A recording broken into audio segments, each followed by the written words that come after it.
You see a watering hole. You see a Reprieve watering from hole. the old You dusty see a watering path. hole. You see a Reprieve watering from the hole. old dusty see a path. watering Reads hole. just above the turf. Reprieve from the old Those words dusty scroll path. through Cause Reprieve the from the old dusty most path. of these things for years. That's how you think of it, anyway. I don't think you are. A guidebook. With your See the unnamed beginning friend. of the first sentence.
Hello, everyone. I'm Andrew. I'm the publisher at 1111 Press. And first off, thanks for tuning in and watching our reading of Collected Voices in the Expanded Field. Right here. It just came out today, and if you pre-ordered the book, it's in the mail on its way to you right now. I'm still trying to figure out this software, so bear with me. There might be a couple of hiccups along the way, but I just accepted that that's part of the show. So thank you all for being patient. And our first reader is going to be Grant Mayhoffer, and he will come on in about 9 minutes or so. I might pop in just a few minutes, but I'm going to go back to the software here and work out a few kinks with the settings. So again, thank you all for being here, and I'm looking forward to a great reading. Thanks, guys.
You see a watering hole.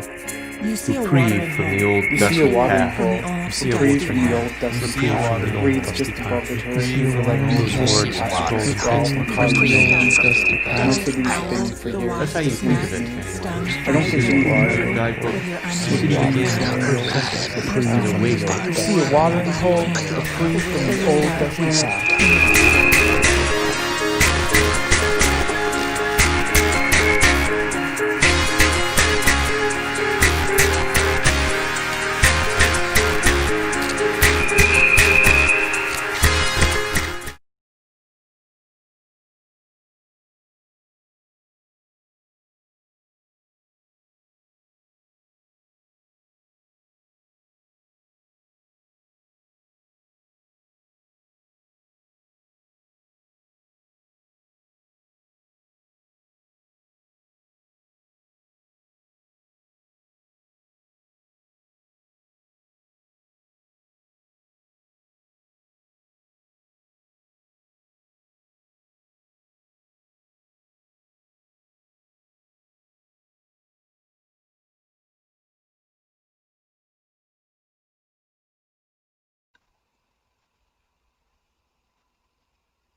Okay, can everybody hear me now?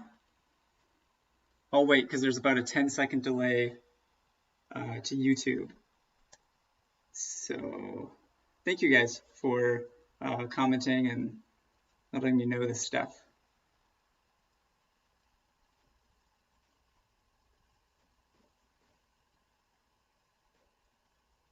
Maybe it's more than 10 seconds.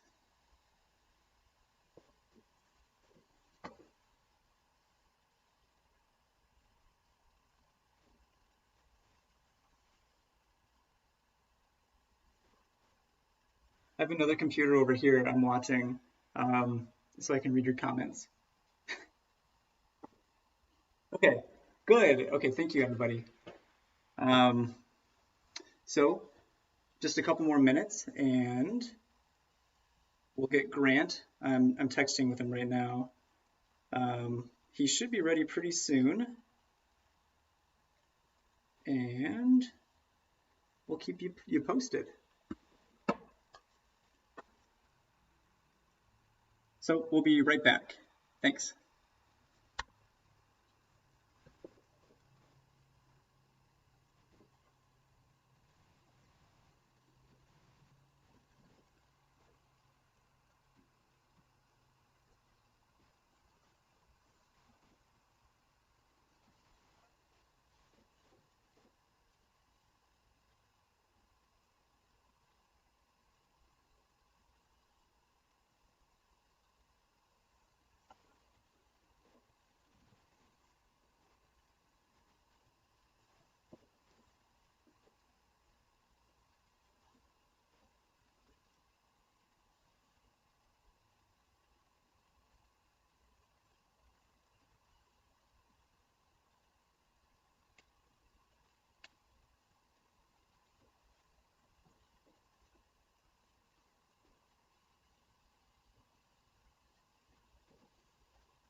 Hey, how's it going?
Sorry, you're not, just 1 second, Grant. Okay.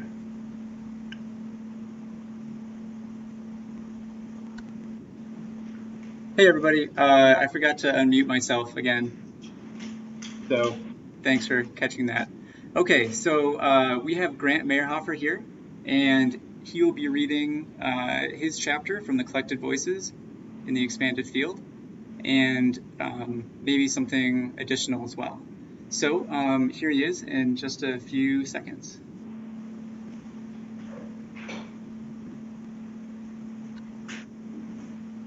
Okay, Grant, you are live. Okay. You see a watering hole, reprieve from the old dusty path. You've wandered away from town and found a place in which the search could stop. The clothes on your back are black, your beard is overgrown, and the sun has cracked and picked away at the skin around your eyes. Things have been besotted of late. A life besotted, a liver besotted, every moment dense and packed with an ugly sheen of desert tiredness. The wound in your leg is nearly healed but black and breaking at its sides.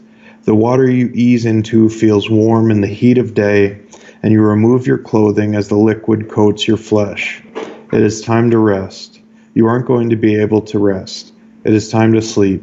You scratch heavily into the flesh of your left arm as you cannot sleep. It is time to vomit, to retch. You turn away from the small pit in which you sit and let fly a small stream of yesterday's detritus. You luckily kept a plug of fresh and wet tobacco in your breast pocket and pull it and line the edges of both cheeks with it as you lean back into the sun and close your eyes for as long as you can. A nip of whiskey as you ease into the mud and dirt of this hole and dunk your head and gulp in some large draughts of water. The leg is feeling better in the water, and the sun is warming all of you, and if anyone saw the whole of you easing into this fucking water, they'd surely have your head, but for the moment, it's a peaceful hour.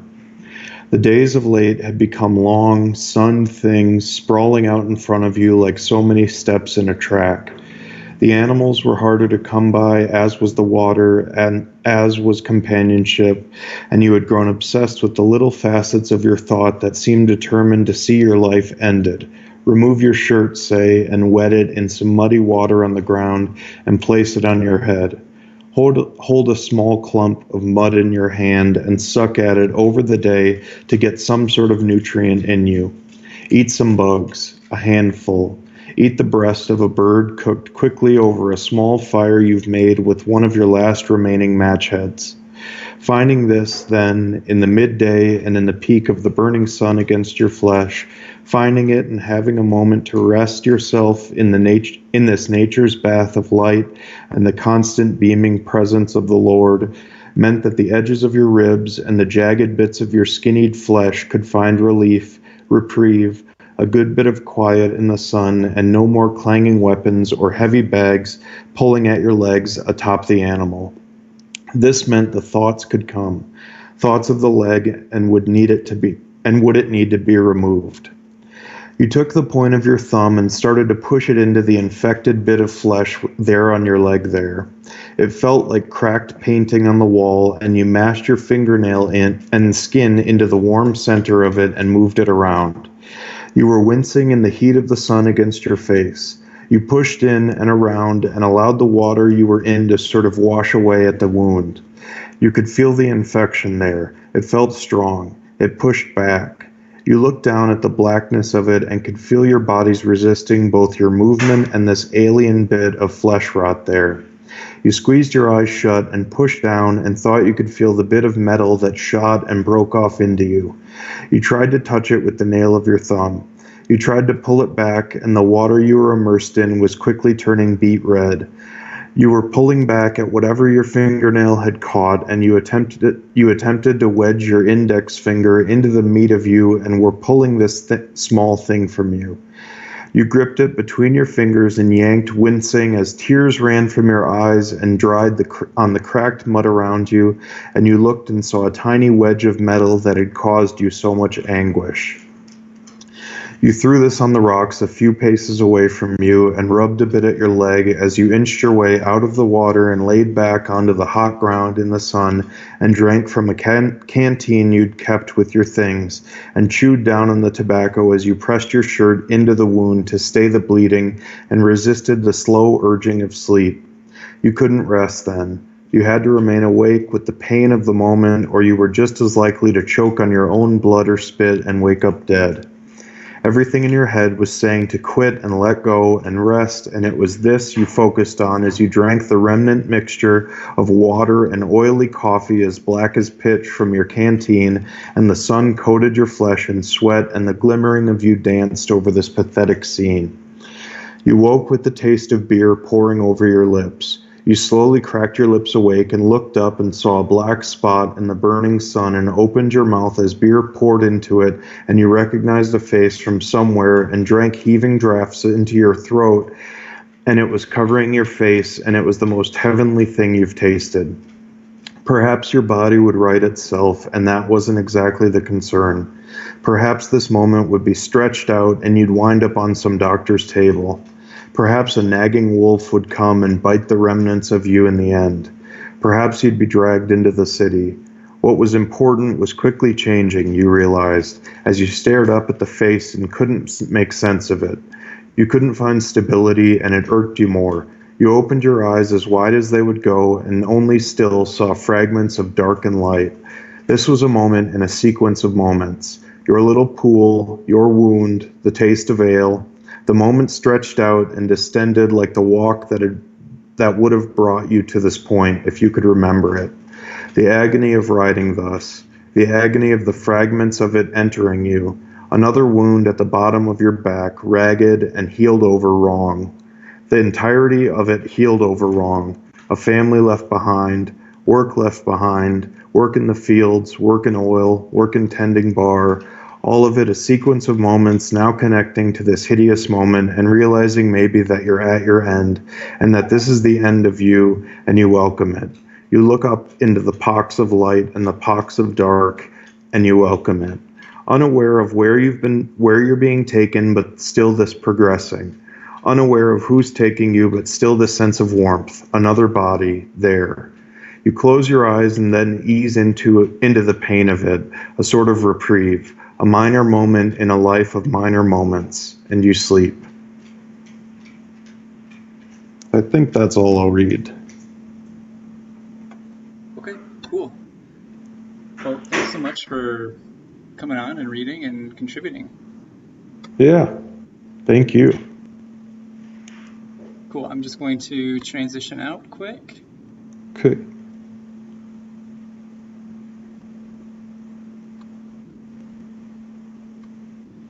Cool. Sorry you can't see my screen, or me waving, and yeah, thanks so much for coming on. Yeah, thank you. Cool. All right. Well, I'm gonna get the next person up, and Okay. I'm sure we'll talk soon. Okay, sounds good. Yeah. Yeah. Have a good afternoon. You too. Thank you. Thanks.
All right. Next up, we have Ryan Napier. Ryan, I'm sorry, I probably just said your last name wrong. No, you got it. Oh, I did? Nice. Okay, so Ryan's coming on in just a few seconds here.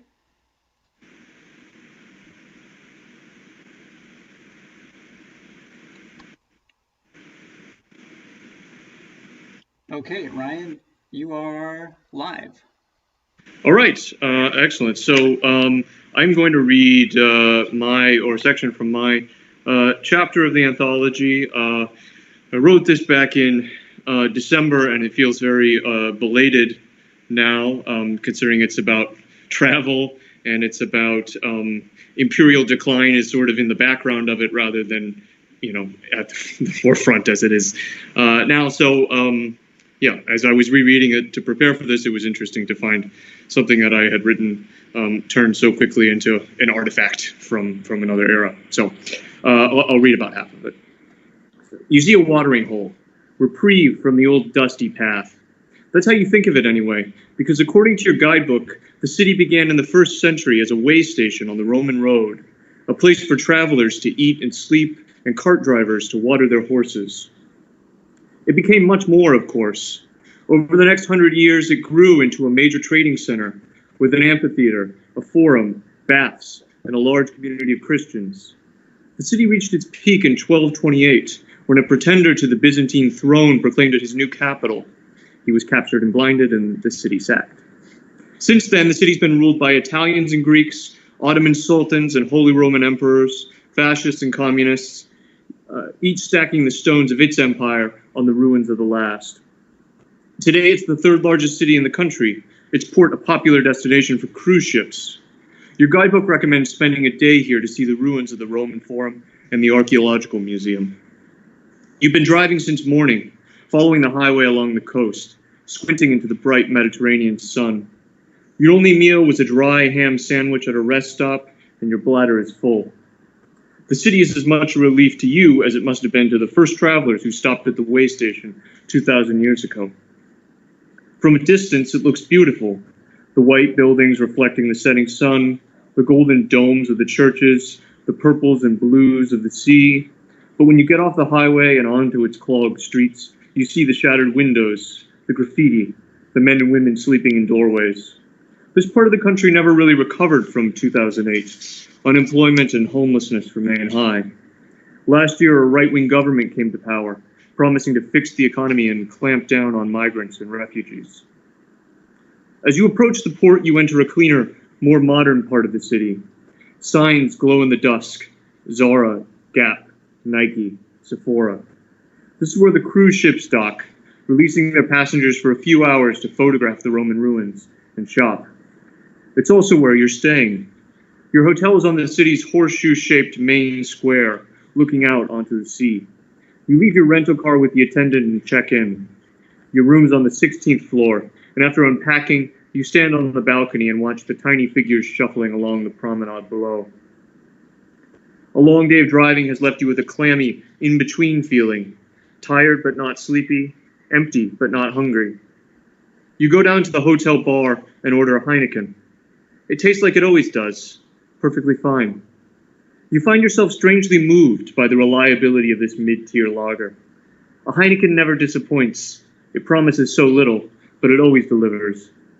This trip, on the other hand. For the past 4 months, you were working on a big project. Tight deadlines, complex deliverables, lots of stakeholders.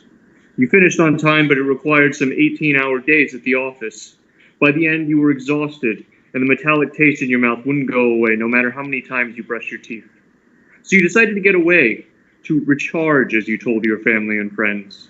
And what better place to do it than here, on this famously beautiful stretch of coast? 5 days ago, you flew to the capital, rented a car, and started driving south. By any measure, it's been a good trip.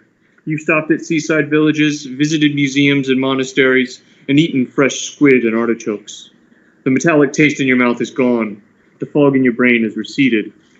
And yet, you feel there's something you're missing, something behind all the pleasant sights and tastes and sounds.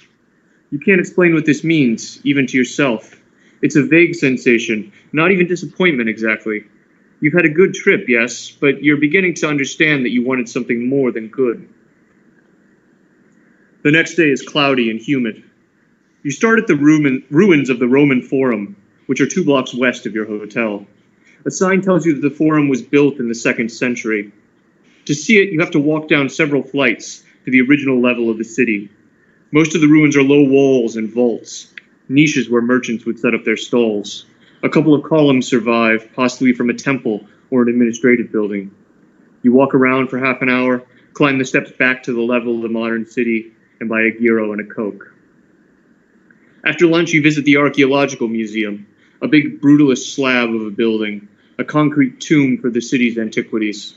You see vases, statues, coins, helmets, mosaics, capitals, room after room, floor after floor, bronze, gold, marble, rusted steel, Dionysius, Venus, Augustus, Apollo. You know you should be impressed, and you think that you are on some level. But again, there's that something you're missing. These objects show the wealth of the Romans, but there must have been more to them than that. What were they like, deep down? How did they live? The gold and marble can't tell you that. Maybe you should have paid for the audio guide. You leave the museum and walk through a pedestrian shopping area. It's mobbed with tourists. Pushing through them, you hear at least half a dozen languages. The windows of the stores are plastered with glossy pictures. Jeans, watches, lingerie, burgers, perfume, sneakers, ice cream. Your guidebook says there's a charming Baroque chapel in the area, but you can't find the entrance through the crowds. In the evening, you have dinner at an Italian restaurant on the promenade. You ask for a table on the terrace. The sun sinks behind the hills to the west, and the cruise ship in the port pushes off and steers itself back to sea. As you eat your pizza margarita, a woman approaches you and asks for money. You give her €5. A moment later, the waiter appears and says that you shouldn't do that, please. You worry you've got him in trouble somehow. You leave him a big tip and take the long way back to your hotel along the promenade. It's quiet now that the cruise ship is gone. Some African men are selling handbags, which they've laid out on faded blue towels. A busker plays a keyboard and sings in a heavy accent. After a minute, you recognize the song, Call Me Maybe. In the red light of a kebab cart, a tube of meat turns and shimmers. You stop at the hotel bar again and order a Heineken. The bartender places it on a Heineken coaster, which says that the beer is sold in 192 countries. Two Germans come in and ask the bartender to turn on the soccer game. You try to watch, but you've never liked soccer, and your mind wanders. You find yourself thinking about the Romans again. Across Europe and Asia, they built roads, aqueducts, forums, ports, fortresses. As a result, the Roman citizen could go from one end of the Mediterranean to the other in peace and relative comfort. This was an unprecedented freedom, which disappeared with the collapse of their empire and didn't return until very recently. In this sense, you do know what it's like to be a Roman. Indeed, the highway you've been driving on follows the old Roman road. Of course, the empire you live in extends much farther than the Romans could have imagined. 192 countries. The soccer game ends in a tie. The bartender puts on CNN International, which shows the president standing outside in the rain, shouting over the sound of his helicopter. He's complaining that the toilets don't have as much water as they used to, and promising to look into it very strongly. There's something Roman about him, too. He reminds you of the bloated, senile old men who ruled the empire in its decadence. You order another Heineken. That night, you have a vivid dream. In it, you return from the trip and discover the floor of your apartment is covered in newspapers. Sitting in a chair at the center of the living room is Dee, a woman you dated in college. Why Dee? You haven't thought about her in years. She scowls. You're late, apparently. Without her saying it, you realize that you were supposed to give her a haircut. But you don't know how to cut hair, and though you search all your drawers, you can't find the scissors. Dee watches you, still scowling. You don't want to disappoint her, so you say, aha, and pretend you found them. You stand behind her and run your fingers through her hair, hoping you'll think of something before she understands what's going on. You wake up 20 minutes before checkout time. Your alarm didn't go off or you were too deep in the dream to hear it. You could throw your things into your bag, brush your teeth, and get out on time. But why? You're not on a deadline anymore. Why not take another day in the city? Maybe the extra time will help you find whatever it is you're missing. You call the front desk and ask if you can have the room for another night. You lie in bed. Your thoughts drift. Where is Dee now? What has she been doing since college? You met her in an art history class, a survey of Western art from the Greeks to the present. The professor seemed bored for most of the class, but he came alive when he got to his own academic specialty, Romanticism. You can still see him jabbing his finger at Turner's painting of the slave ship in a storm, which was projected in enormous size on the classroom screen. The painting, he said, represented the romantic idea of the sublime, the feeling when an object or landscape imposes itself on your consciousness, suspending all your usual thoughts, filling you with horror and delight all at once. You never really understood what he meant, but as you think about it now, you wonder if the sublime, or something like it, is what you've been missing. You spent the past 4 months working on your big project, checking and double-checking every detail. It was exhausting to be so in control.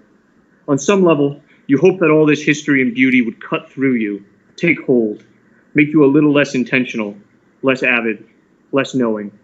In short, a little less yourself. So this is the first half of the story. It continues from there, continues toward the possible sublime encounter, but I will leave that for you to read in the anthology. So I just want to say thank you to Andrew and to Mike for setting this up. I had a good time writing this, and if you liked my contribution, I also have a book out that's called 4 Stories About the Human Face. That's also about travel and sort of failed encounters. You can get it. You can find it on the Bull City Press website or on my website, which is ryannapier.net. So thank you for listening. Awesome. Thanks, Ryan. Thank you.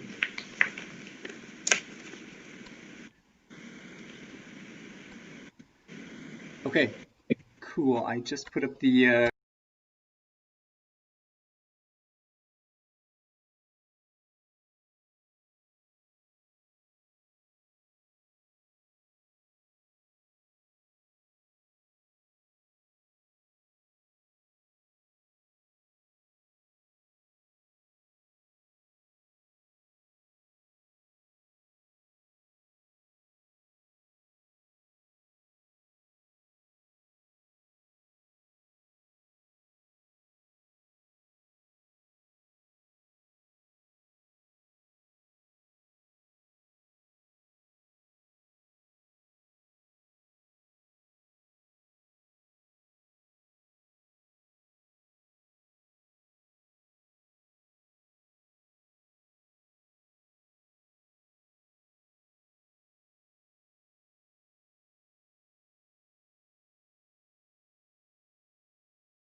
Hey everybody. So next up we have Candace Wili, and she will be reading her contribution. So I'm going to put her on right now. And there you are, Candace. Go ahead, whenever you're ready. Okay, great. Hey everybody. Am I on? Yes. Okay, great, awesome. Thank you, Andrew.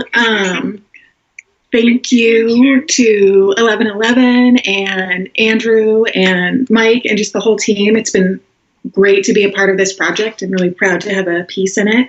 My piece also sort of dovetails with the last piece and deals with the sublime. So I'm just going to read the first couple pages here. You see a watering hole, reprieve from the old dusty path. You think of stuff, the wasp's nest, strung fivefold through with your unhinged acrylics, the personal moon you wore on your left hand, the wig of spider webs, the peach fuzz sweater the confessional poet handed you in a dream that later appeared in your armoire, a vial of dreams, the golden typewriter keys embalmed in wax from the bullets of lipstick you intended not to wear again. At first, a saucepot of the seventh chakra, confetti of the future. Eventually, a batter of nostalgia, non as ash. You beauty itself, Borborigmai, a distant thunder of desire for desire. Your last kiss print, all you think is left of you, a stain on a hand mirror in a town where you no longer know the weather. You've been walking for longer than you thought this world went. Often, you think of your vanity, turning your back to the wall mirror so you can examine the nape of your own neck in the hand mirror, your portable self. Often you think of the stuff outside your own image, of the part of the mirror that mirrors the mirror. To feel smart, you think of the post-structuralist scholar from the European University who called the Land O'Lakes butter package a colonialist mise en abîme at the conference brunch. Really, though, what you think of is a poster that was just an image of green grass, the one your math teacher kept behind his desk. It's not the destination, it's the journey. You worry that you have started to use the word journey. You worry that you have started to speak almost exclusively to yourself, as if you are auto-composing a letter in the third person in a language no one understands but you. This began when you bought the Ouroboros in that pet shop that you mistook for the progressive sex shop, the Smitten Kitten. Later, you found out that the place you were looking for originally is actually on Lake, the mainest most part of your polite city.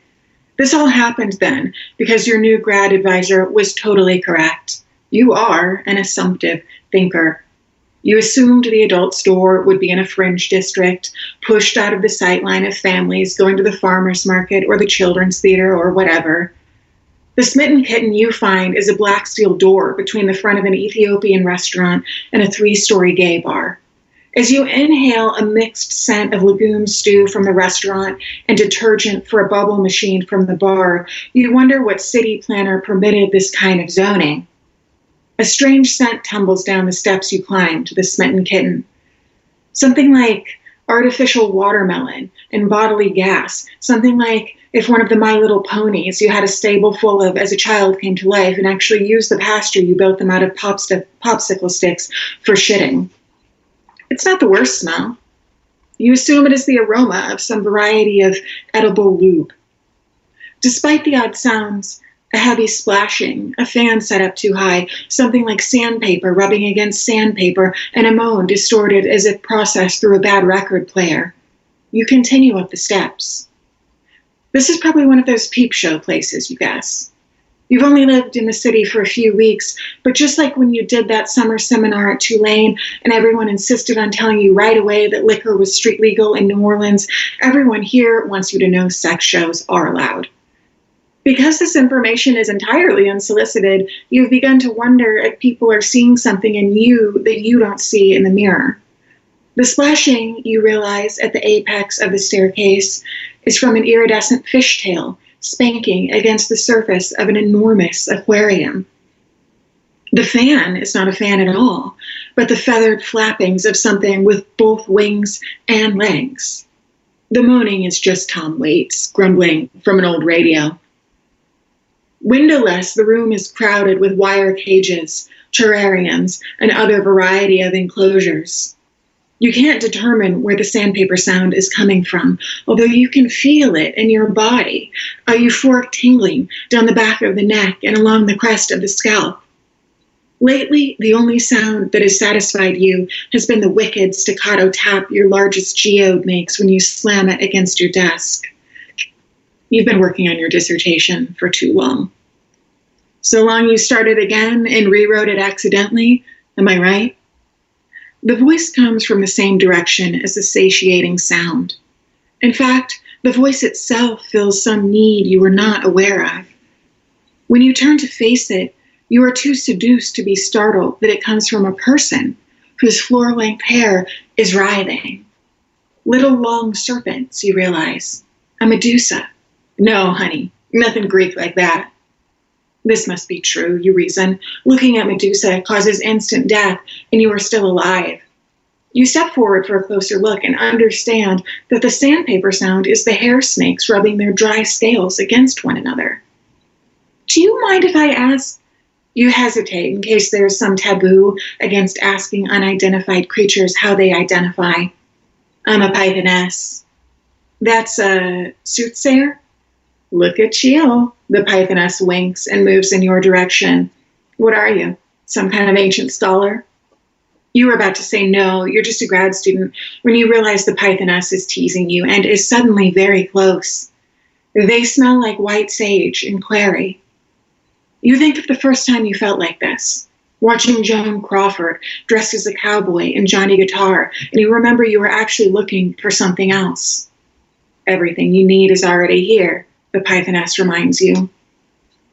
You are shown a basket of hot pink eggs that will hatch into halcyon birds, a hare with 7 skins, 2 variety of miniature cave minotaur, one with a conscience, one without, a spider that can only live in a beam of moonlight cast between tree branches, a tiny demon clutching an hourglass that never empties, and a cloud of mist trapped beneath a bell jar labeled God Gene.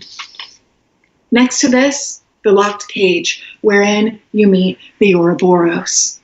It is pale pink, soft as the skin of a puppy's belly. The pythoness allows you to rub your finger around and around it. One revolution takes just a second. The Ouroboros is only about the size of a woman's watch. You pay the pythoness the amount you had intended to spend on what you thought you were looking for. You name the creature Amor Fati, because you are pretentious like that. The pythoness gives you the cage gratis, but warns you that even if you have the key, the chains, not every lock is the same. You shrug and agree. On the way out the door, a serpent wraps itself firmly around your ankle, serious as a shackle. You turn to face the pythoness. One piece of advice before you go, hun. You nod. Not every watering hole is a reprieve, and your life isn't some sexy old cowboy movie. Once you get on the dusty path, keep walking. It seems certain, when you finally do encounter the watering hole, that you are going to ignore the oracle who sold you the creature. You have never been so thirsty before. Amor Fati's illness is abrupt. Because your apartment is tiny, and because you almost immediately develop an obsession with the way Fati's soft skin oscillates between shades of pink tourmaline, matte rose quartz, and carnelian, you cleared a space right on your desk for the creature's cage. This way you could watch Fati twist into all shapes while you failed to complete your dissertation. A limnoscate, a twisted ribbon, an imitation of a game called Juggler's Diablo that was banned from your elementary schoolyard. You felt guilty at first for making room for Amor Fati by shoving the stack of books on memory theory and genocide to the floor. Then, Fati turned into a fuchsia moibus, and you felt nothing but relief. This is the first time you felt your own energy field since you began to read the books your advisor said would help you solve for the X of your dissertation. Thin volumes, recently published, mostly confusingly translated from Italian with titles like Adult Dreaming, Interior of the Genocidaire's Nightmare, and Perpetrator-Induced Trauma Syndrome, From the Slaughterhouse to the Abortion Clinic, and your least favorite, Monster, Man, and Atrocity. But don't you think some events should just end? You would ask your advisor that day in late January when she insisted you push your thesis in that macabre direction. She was a very gorgeous woman who had taken a 7-year sabbatical to interview serial killers. You and everyone else called her Clarice Starling behind her back. When she agreed to be your advisor, you felt momentarily as if all your problems were solved. Her mere proximity to your intellectual contribution was akin to one of those late-in-life baptisms born-agains undergo, a dip in the lake of acceptance. Do you? Was all she had said in response. You knew then that the blessing wasn't going to be an erasure, but an immersion. For about a month after you get Amor Fati, you sit on your couch and watch as Fati blends into the exact shade of your flesh. On April 1st, you check your bank balance and see that even though you have not written a word of the dissertation, the university has deposited your fellowship check as usual.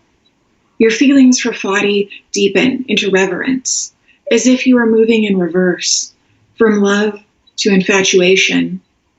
The specific euphoria of a crush overtakes you. Then, as has happened at other times in your life when you cared too much, Fati begins to fade. And then from there, the rest of the story is about the search for the Ouroboros Hospital to cure Amor Fati. But yeah, I just want to once again thank 1111. Thank you for tuning in and listening. And I'm just thrilled to be part of this amazing book. Great. Great. Thanks, Candace.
Whoops, sorry, forgot to unmute myself again.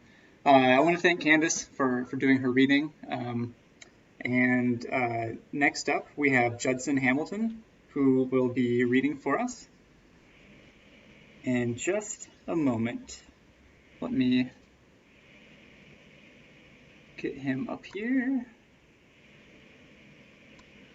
Okay, Judson, you are live. Okay.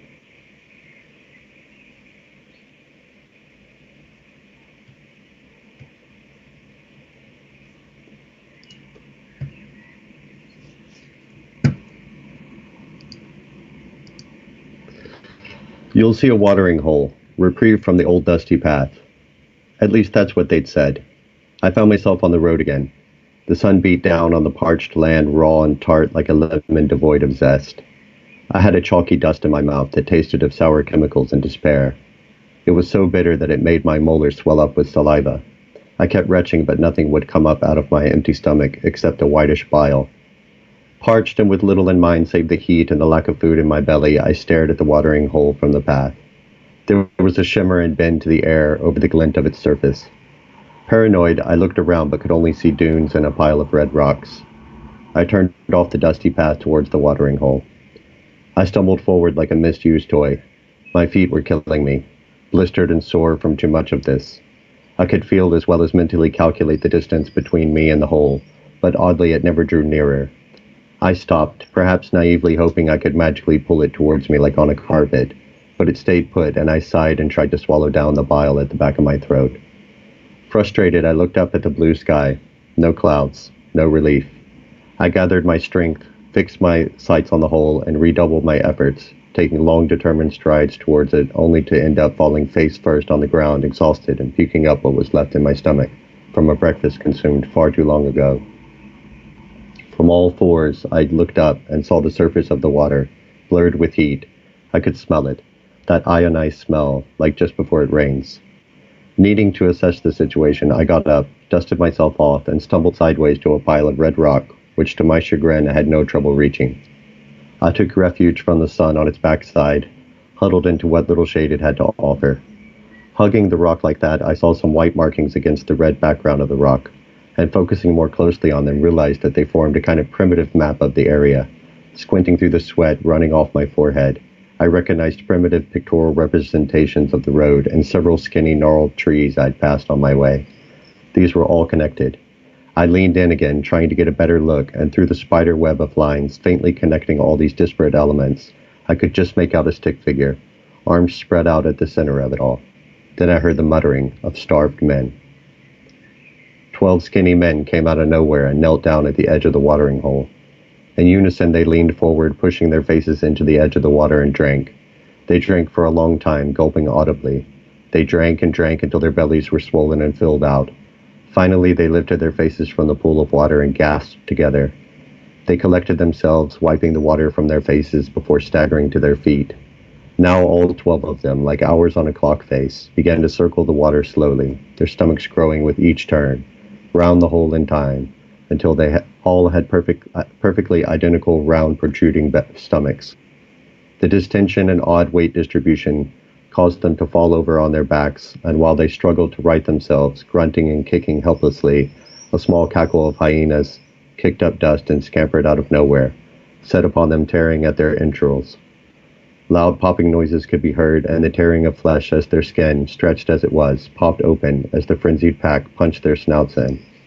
The pungent smell of sea salt and brine filled the air as clams and oysters spilled forth, riding the currents of bodily fluids that flowed from the stomachs down to the edge of the watering hole. Some hyenas, reckless with hunger, had their snouts snapped at by crabs now climbing their way out of the depths of the body cavities and scuttling to the water's edge. The men moaned and flailed, shuddered and jittered, but it didn't matter much. As though whistled for, one of the hyenas abruptly stopped feeding, lifted her head from the carcass she'd been feasting in, her snout a dark wet red, her fur matted with blood. She let out a low howl, then bolted towards the dark she'd come from. The others lifted their heads, sniffed the air, and darted after her. I found myself on the road again. The sun beat down on the cracked ground, howling yellow. Dazed at this dislocation, I swung my head around in the direction of the watering hole and set out running towards it. I was gaining on it, nearing it, when suddenly I heard the sound of a siren at my back. I turned to see 2 cops in a dune buggy skidding to a halt just beside me. "Stop right there, son." Not knowing what to do, I raised my hands. "That's it. Keep him where I can see him. Looks like it's not his first time, Dave." "Oh, no, it's not his first time. He's a veteran." "Oh, yeah, you can see that." I stood mute as one of the cops, Dave, approached me. The fatter one sat in the dune buggy with his forearms leaned over the steering wheel, chomping on gum like he was kneading dough. "Got any ID on you?" "No." "What do you say?" "Says he don't have any ID," shaking his fleshy skull. "They all say that." "Yeah, they all say that." "How long you been walking this road?" A while, a few days. What'd he say? A few days, he says. Shit, they all say that. Yeah, they do. Did I do something wrong, officer? The tone changed immediately. Officer Dave leaned in real close and growled near my face. I'm asking the questions here, you understand? Yes. What? Yes, sir. Now that's more like it, he said, leaning back from me. Cite him, Dave. What? I said cite him. Give him a citation. I'm gonna. He took out his notebook, the ubiquitous black rectangular notebook of the law, and started to write in it. I waited, sweating and suddenly thirsty, the chalk taste in my mouth suddenly unbearable. He tore off a paper ticket and handed it to me. It was covered in circles with lines intersecting them in various places and numbers scribbled off to the sides. This is just a warning. Thank you, but if I ever see you around here again, it's not going to be good for you. Not going to be good for you, echoed the fat one. Capiche? Yeah, thank you, got it. He stared me down for a second longer, then nodded and walked back to the dune buggy, looking around. The bigger cop fired up the buggy and they sped away. I stood watching them diminish in size until they were just a speck and then disappeared into the horizon. I found myself on the road again. The sun beat down on the dry land, the intense canary yellow of a kid's crayon. There was a team of men standing off to the side of the road, between me and the watering hole. They had light meters, laptops, and buckets of paint. One of them seemed to be peeling away the edge where the sky met the land. Excuse me, but could you tell me how to get, but my throat closed up with dust, and I just pointed. What's that, pal? He's pointing at the water. Oh, that. Yeah, I rasped. They started laughing. That ain't water. I looked at him blankly. That ain't real water. I felt like someone had knocked the wind out of me. It's not? My voice a whisper. They just smiled and shook their heads. I was at a loss for words. I just stared at them. One of them held a light meter in his hand and was dusting it off with a cloth. You ever heard of All the World's a Stage? Yeah, I managed. Yeah, well, you're on it, kid. I looked around my mind blank. What's all this? I said, pointing at the scene. We're here to color grade this scene. Know what that is? No, the guy with the light meter spoke up. Ever heard of a nit? You look like you might have a few. Hey, come on, take it easy. It's like a gnat, only smaller and, lighter. All right, let's get back to work. Turning to me. He's just pulling your leg. Look, when God messes up, we come and fix it. The light, that is, put in the light meter guy. What about that? I said, pointing at the water hole. Please, I took a step forward. Hey, no. Only people licensed by the local color society are allowed on this set. Are you union? Am I what? No, I don't think so. Then sorry, but you gotta move on. And too weak to put up a fight, I did, moving off into the rays of a sun that was ever so brighter orange than they had been. I found myself on the road again. The sun, the merciless sun, son of the sun was I. There was no watering hole this time, just a muddy puddle. I stumbled towards it anyway, but was held up at the sight of a shovel sticking up out of the parched earth. There was an arrow with a sign pointing downward, and hoping against hope that it would lead to an underground spring of some sort, or perhaps lead to water in some way, I started digging. I hawked up a bunch of phlegm as my mouth filled with dust. Weakened by exhaustion and a lack of food, I was mentally prepared only to dig so far, but it wasn't long before I struck pay dirt in the form of a wooden pine box. No markings of any kind on the lid. I dug around it, and on my knees now, managed to pull it up out of the ground. My hands trembled as I wiped the dirt off the top, but that's when I saw the lock. Tears welled up in my eyes and despair filled the pit in my stomach. I groaned in anguish, leaning over the box. I grew more and more angry, screaming and cursing until the bile from the dust came up my esophagus, burning me, and I retched up something solid that got lodged in my throat, and I started to choke. I put my hand in my mouth, acidic bile now streaming around it, and yanked once on it. A key. A metal key. I pulled myself together and unlocked the box. But there was no food or water. It took me a moment to work out just exactly what it was. Holding up its individual parts, squinting in the sun. It was a small phonograph, but one that played a kind of audio cylinder, made of wax and wrapped in brown paper. I took the cylinder out and slotted it into the phonograph. It started to play. There was a great deal of background noise, hissing and popping, but you could clearly hear the clank and sparkle of cutlery on a wooden table, and the sounds of two little girls chirping around their mother, who, although tired, was patiently repeating herself and directing them towards various tasks while listening to them recount their dreams from the night before. I knew these voices. They belonged to people I had once loved, still loved, although they washed over me as though from another lifetime. Suddenly nothing mattered as much as getting back, somehow, to these people, to the chirping voices of those children, and the soft, warm tone of their mother. I died several times along the way.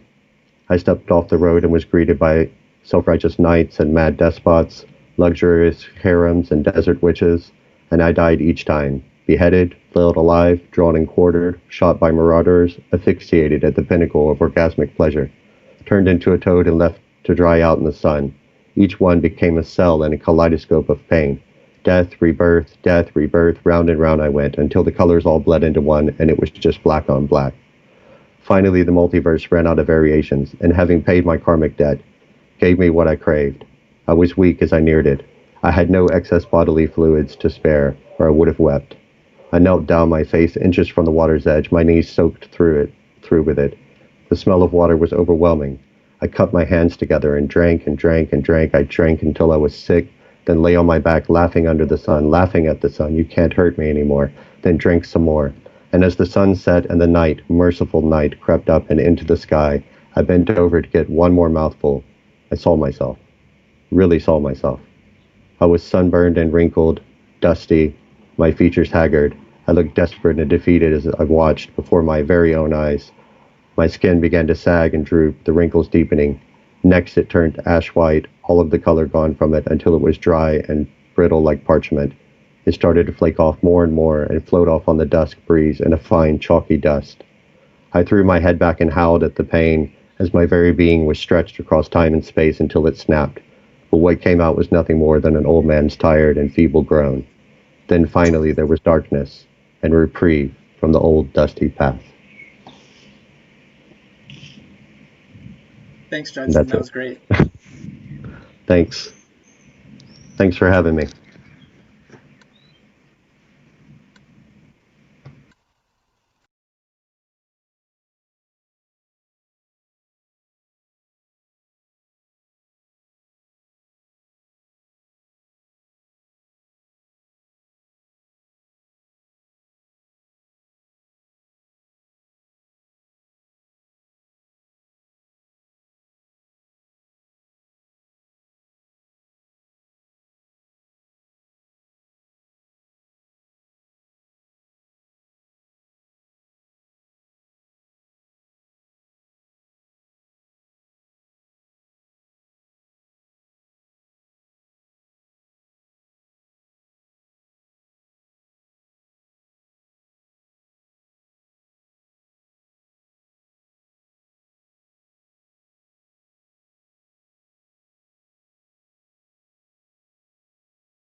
All right, next up we have Sean Kilpatrick.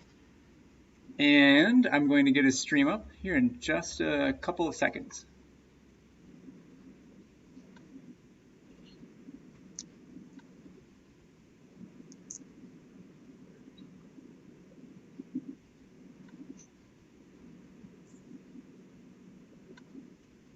Okay, Sean, you're live. A neighbor is someone who wrings his hands until he dies, and jurors preside over everything he loved. Born to salute the amphibious toxicity of clouds, what the paddy wagon endows.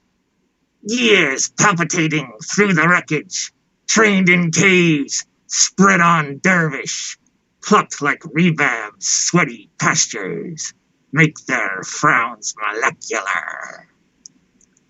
Bottomless cradles, spree of offspring, a snake's torn-out backside, rhymed into thwarted biologies. Toxicology needles wisp gyroidal, swishing bladder bling. The holiday against perfection turbo nocturne fallen inside an acorn, damned into parentage, glowing with objection, the enema of our heritage.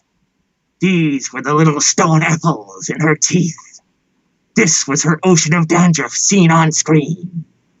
We chased her from lunch for a handier god. Contagious lint of circumcision. The sun got mislaid. Contracted the blueprints for a spark.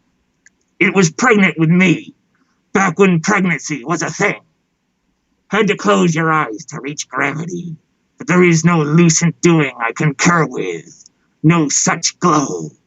Mankind's amplest heresy was attaching wheels to the flame, been escaping reverence ever since. I have no ancestors because they said leave fire where the lightning landed. I refute the sky's bukkake, tucked to bed, or the monsters blinking undertow who dabble in influenza and speak their ideal sand. Clot with pride about descendants galloping hindways of evolution to sway their lot chaste of politics. These beasts deplete me. I retire as a genital. Inaugural loogie on a cave. Collective puppetry stuck up its grave. Undercooked bacterial pinhole. Lingering epilegic. Fungus monkeys singed into extinction. The bipedal stain outgrew its saddle. Catheters of tinfoil stampeding through a gig. Mankind is the vain solidification of a universe stumbling to enunciate itself. Each generation ends up the worst exemplification of their zeitgeist. The meaning of life is dung accrues regardless. We're just another density in the tract. Hell is the entire contents of Google Maps, and what we like is to squat until we can't wish. A community is something to be solved, not joined. An overly ambitious colonoscopy. We should be able to reach the bottom of any accusation directed against us, false or otherwise, and return with the afterbirth of a far superior crime, glistening in our teeth.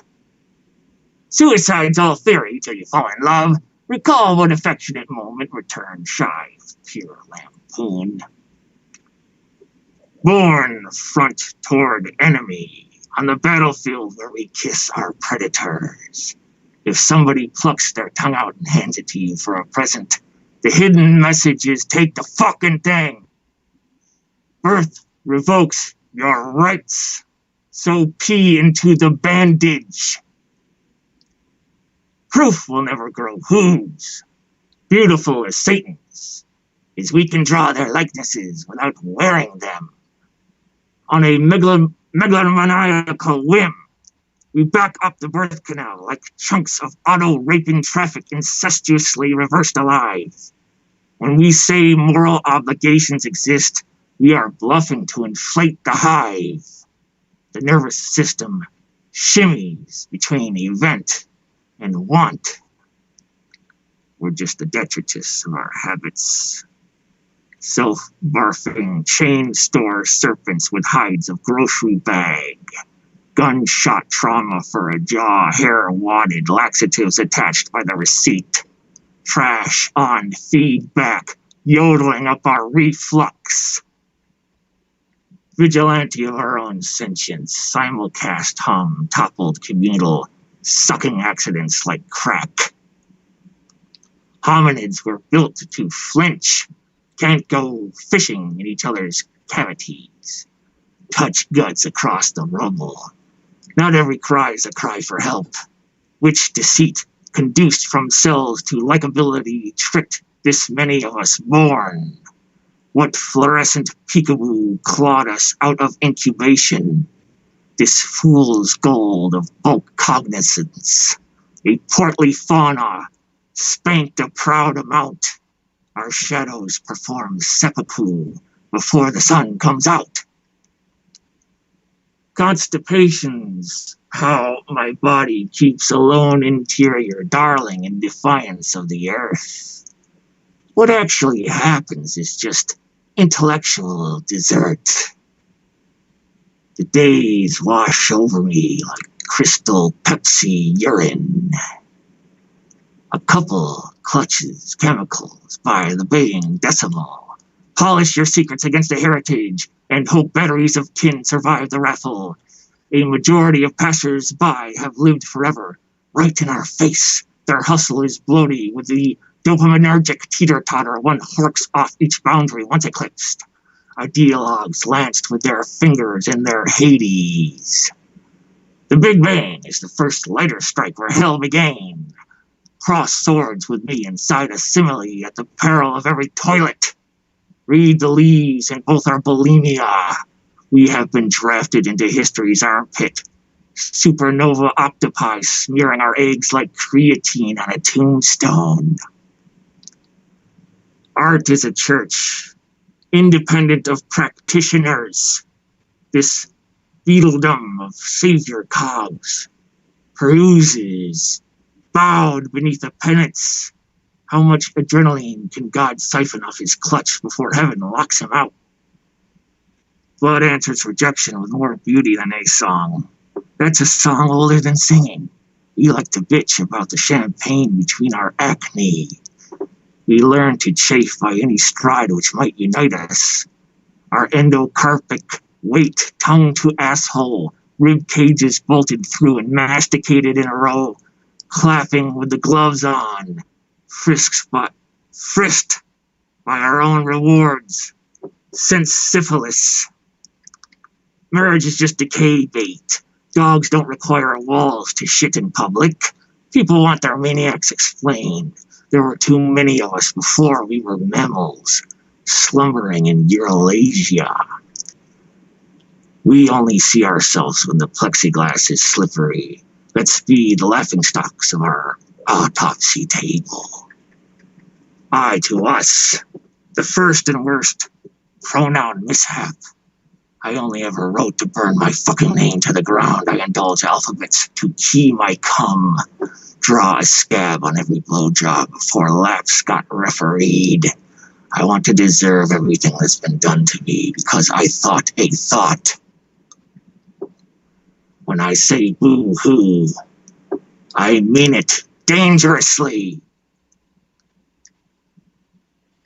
She's another obstacle for my vitamins. I cut out her rhyme. Only a part in the hair visible, pale round the well's rim. Cut out her capsules to double mine, /pattern, smile, dots on brick. How to baptize an aphorism into evidence. I do my multiplication tables in blood. An unpopped kernel of popcorn swells behind the left eye. If the weather seesaws, I will be forced to prep a muscle for extirpation. Looks like someone tossed a stick of dynamite in her bedpan. Sticky bindings pollute the slab. She needed to stay about the periphery of anyone's approval to feel safe. Raking in the life sentences. The only thing I mean to convey will be the charges brought against me. I am addicted to chewing mothballs and running lace between my two front teeth. The bouquet ground in her morale accented specks of maidenhood inexorably burst, crux to nostril, enough to decongest a prostate. I like my totems chunky. Consent, gone the way of the dodo. The malice of a law is in parentheses. Any skyline can be used as a leash. Shoving still-wrapped candies down her throat, mites preserved in cream, shit fanning under like the tabernacle sneezed. The full ordeal of courtship, like someone tried to draw a girl around 10 tons, pork chops and mashed potatoes, a life abandoned to appetite. When the cock dried up into a family, dinner took its place. That birth chute crowded with dairy snacks, factory farm for stretch marks, still wanting to split the carbs while she trifled to bend over. Pin-up pictures of her youth sagging down the wall. Help us prune in the pool as a species. Great. Thanks, Don. Thanks, Don. Thank you.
Okay, next up we have Rosie Schneider, and she will be reading here in just a moment as soon as I get her feed.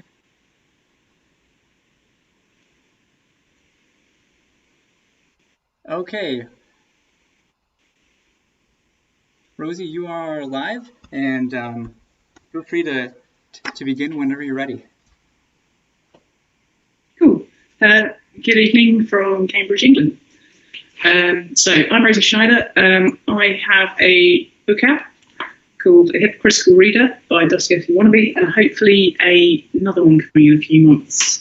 I'm going to read my chapter from Collective Voices, and it's quite short, so I'll read a couple of other short pieces as well. Okay, this is called Toy. Drinks. Reader sat reading, writing of writer, sat in a snug in a pub in Norwich. Awkward. The sentence the reader reads, the writer writes. A sallow light from candle stub finds weak recognition inside brass. Glasses of barman platters. A thin song from an unseen speaker. Each could set this story if the reader were reading a writer writing about thirst. Vampirism. Illegitimate son of an illegitimate son, Vlad Chekesh, Vlad the Impaler, Vlad III Dracula, folk hero passing from wet to dry lips of Romanian Povestitori. By order of the dragon were watering holes drilled through the dry bodies of foes, writ large in the literary minds of Saxons, impressed by that movable type, their readers. Mina, minor, reader, writer, transcribing Seward's diary. Mina, Mina, writer, reader, drunk, drinks Dracula's blood, breast leaking. The Eucharist wafer crumbles into a fine dust. Her fiendennaam, pen Leninam, pseudonym. Dulnemy, alias. Vladimir Asmundson's Powers of Darkness rewrote the book that rewrote the book that rewrote the book that Vlad wrote. Reykjavik, Stockholm, London, Nuremberg, Wallachia. Hypnotism.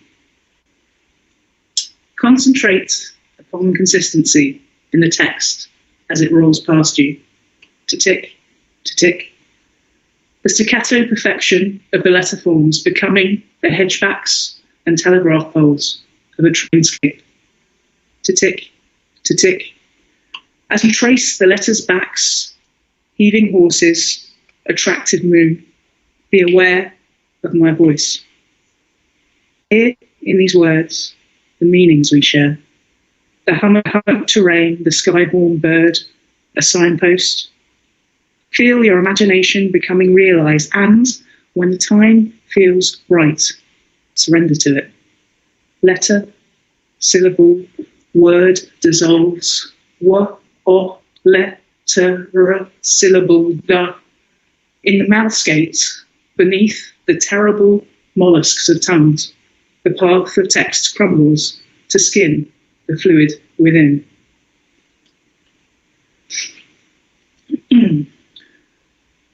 Sex. Hold watering. The reader and the writer find reprieve in a dry spell. There is a twist. There is a revamp, wherein the rewriter tempts the aider. In Eden, aiders wreathe an amphibian orgy, and in midst of this, rewriter cries out, "Heaven! Heathen!" Both? You tell me. You intimate. Okay.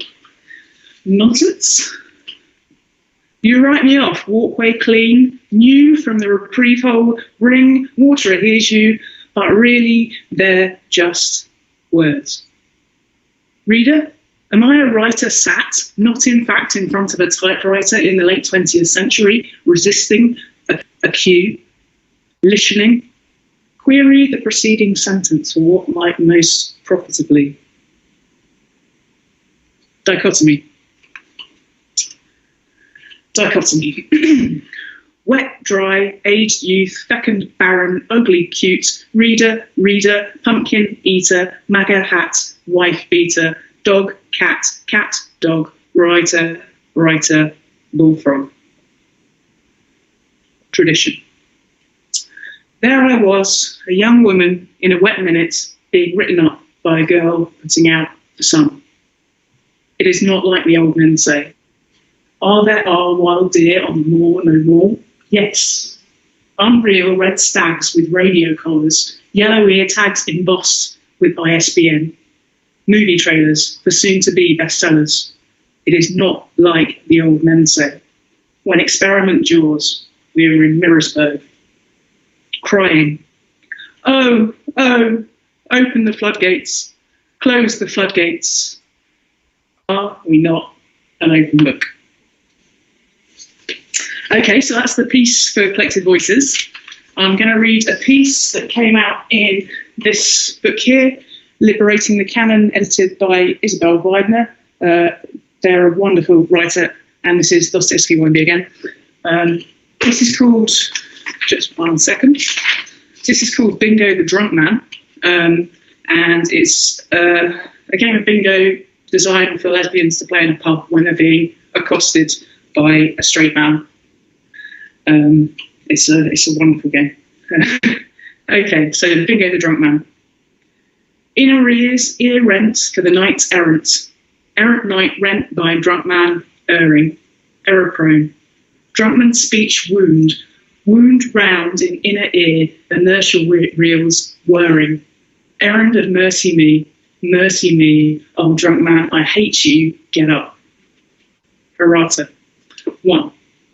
Drunk man, mercy me, legitimate object of objection, I am not he. Unwounding the capacity to wound, avowing the wound's legitimacy, gendering the wound's legitimacy, I am not he. 2. Drunk man, mercy, brokes no he, him, okay, once. Once there was hoo-hoo, a he, hoo-hoo. Whopper, whirling, whoring, hoo-hoo. No homo, but once, a real man can slip. A real man shtick, sticking in inertia reels. A real man can. Drunk man can broke, no he. Marry her. Why won't you marry her? You can, you know, it's fine.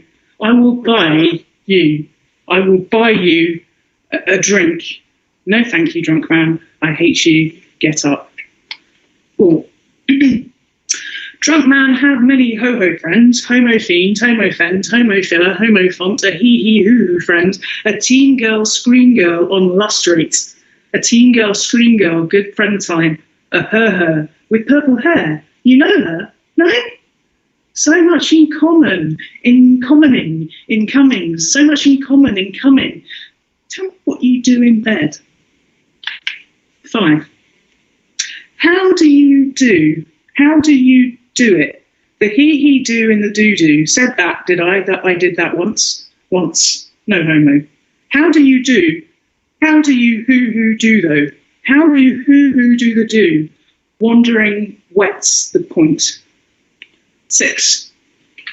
The error man reels, wearing to stimulus us, a seminal premise. Here is the curacy, a curate to multa bitter, a wand waving past the man, seminary promise. Teach us a lesson. A bit of your father's all you need, a bit of how's father to turn us right, to turn again, to turn and not to turn. Teach us to sit still. The ternary premise, a bit of fool, a bit of fool, a bit of house, fool, the fool house. Okay? And a final piece, which is coming out or has just come out in a book called Writing Utopia 2020, published by Hestergott Press, co-edited by Sally Shakti-Willow and Sarah Stopthorne, and also appearing in the most recent volume of the Cambridge Literary Review, which is where I'll read it from. This is a concrete poem. I don't know if you can see that. It's kind of a honeycomb shape. It's about cell division and welding. Okay. Start to read. Data to datum, cleave zygote to data set, cleaves zygotes to morula, mutualist bauble. Sub-histories of interphase, somatic cells fatten and copy, sister chromatids, picked at centromere, ever diploid, field of butterflies. Setting sun of nucleolus as nuclear membrane breaks down, prophase, and centrosomes migrate, polar forces of animal magnetism. Sister chromatids on parade, spindles out from organelles to centromeres and chromatids metaphase, microtubules heave in fission. 7 axes of freedom: hip, arm, elbow, arm, wrist, wrist, tool flange. Dual robotic welding solution. Neck of swan in flame retardant orange breathes blue flame. Another presses together unsealed steel with dreams of fusion, of cold welding. As nanowires kiss into coalescence, so might they neutralize their currency of electrons without this lumber of oxygen to cleave through. Sister, sing to me. Flame tip touch, igniting the slag rod. Under heat, a common pool merging beneath the flux. That's me, I think. Great, thank you so much, Rosie. Cheers.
Hi, everyone. Hope you're doing well. Thanks for sticking with us. We are approaching the halfway mark, and we have Eliza Taber here up next. I'm going to get her feed in just a few seconds.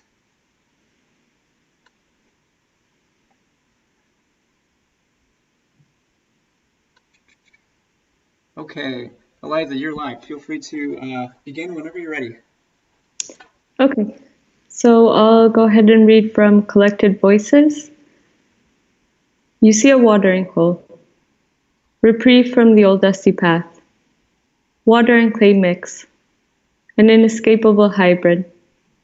Piedad steps into the mud swamp. Her feet reach something impenetrable. The moonlight caresses her face. A flame that burns cold.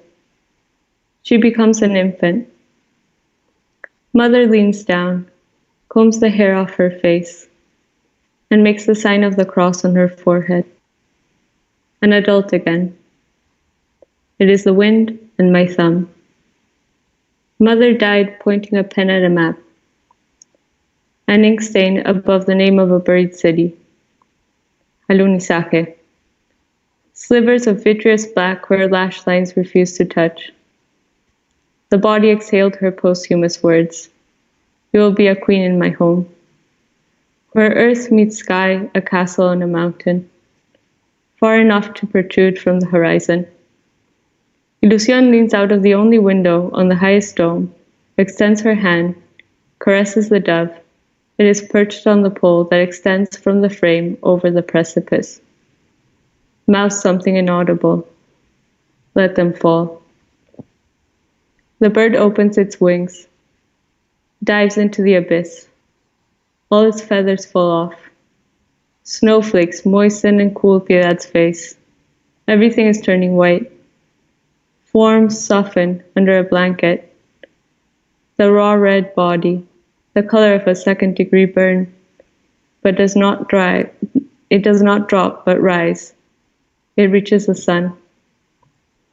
Ilusión steps back from the peephole, black braid glistening as it sways, and disappears in the dark interior. The dove reappears on the rod, pelted and unharmed.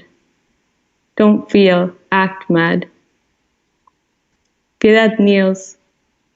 Hands sink into mud, nails dig in, break off, one by one, like petals, picked from a flower. A threatening pain in her bones.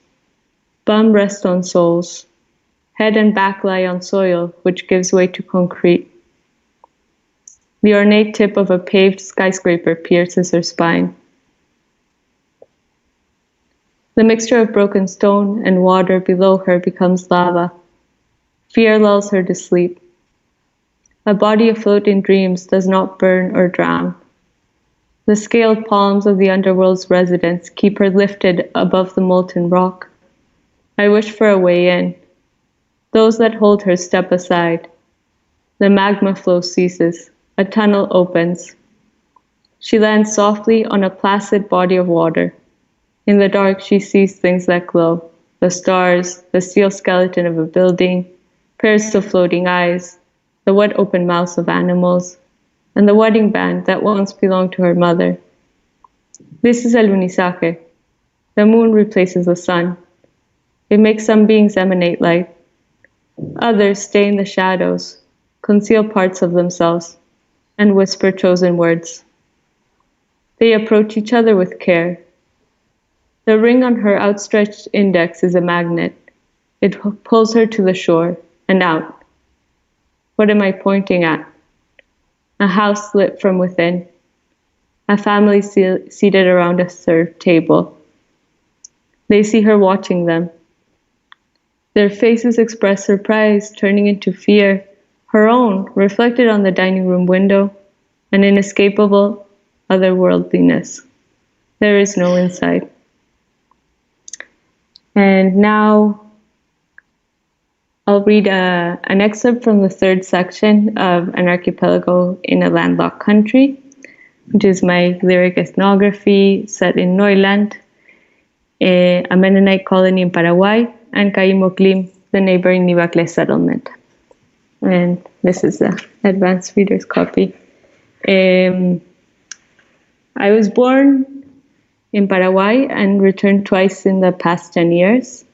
The first section consists of a travelogue inspired by ekphrastic descriptions of 30-second films shot in Asunción, Philadelphia, and Neuland, and the second, a short story collection inspired by metonymically translated Niwaklemis. And the last is a novela that mythologizes the life of a third-generation Mennonite woman. So I'll read from that third section. And the three parts are not meant to be read in order. The hypertext gestures towards the omitted films and translations. The structure attunes readers to absent presences, and the narrative renders other kinds of realities, be it Niwakle, Paraguayan, or Mennonite, ways of being made over, and my own.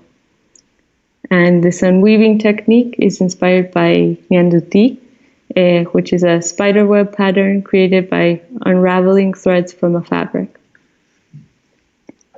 So again, from the third section, which is the novela. A painting. One depicts a boy and a lush yet controlled landscape, in which something small, a rolling bowl with a dog running after it, is set in motion.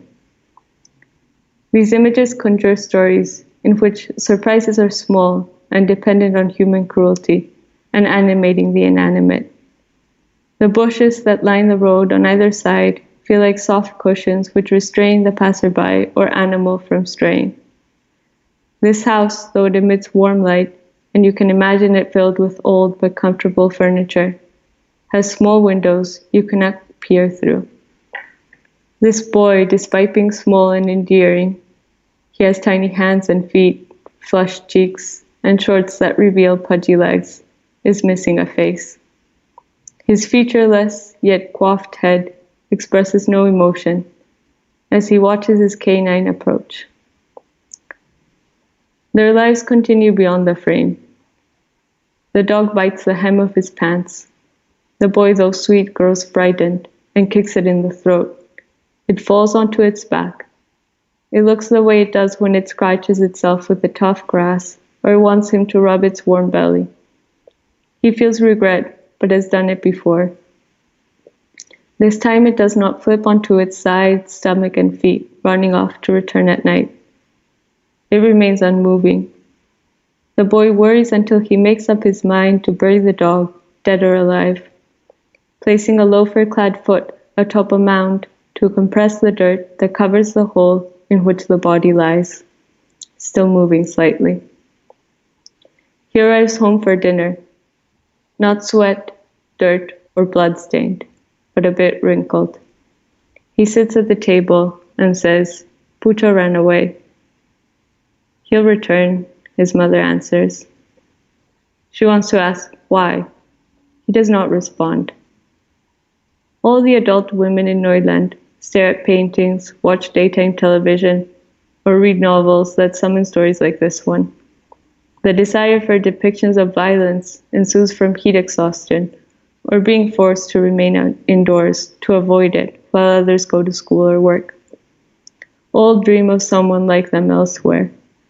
They want something to happen without disturbing that structure that is not a semblance, but foundation for each action they enact or thought they partake in throughout the day. Estela's work as a sleuth was to discover what pitiful dreams they made up while they stood pensively by a window or laid out on their beds before crouching to scrub and then check a chore off a list. Before crossing the street and entering her own home, Estela feels the wind blow her left and lets it lead her to the dead end. It pushes against her back so her feet lift and step, a body propelled forth by another force than the soul.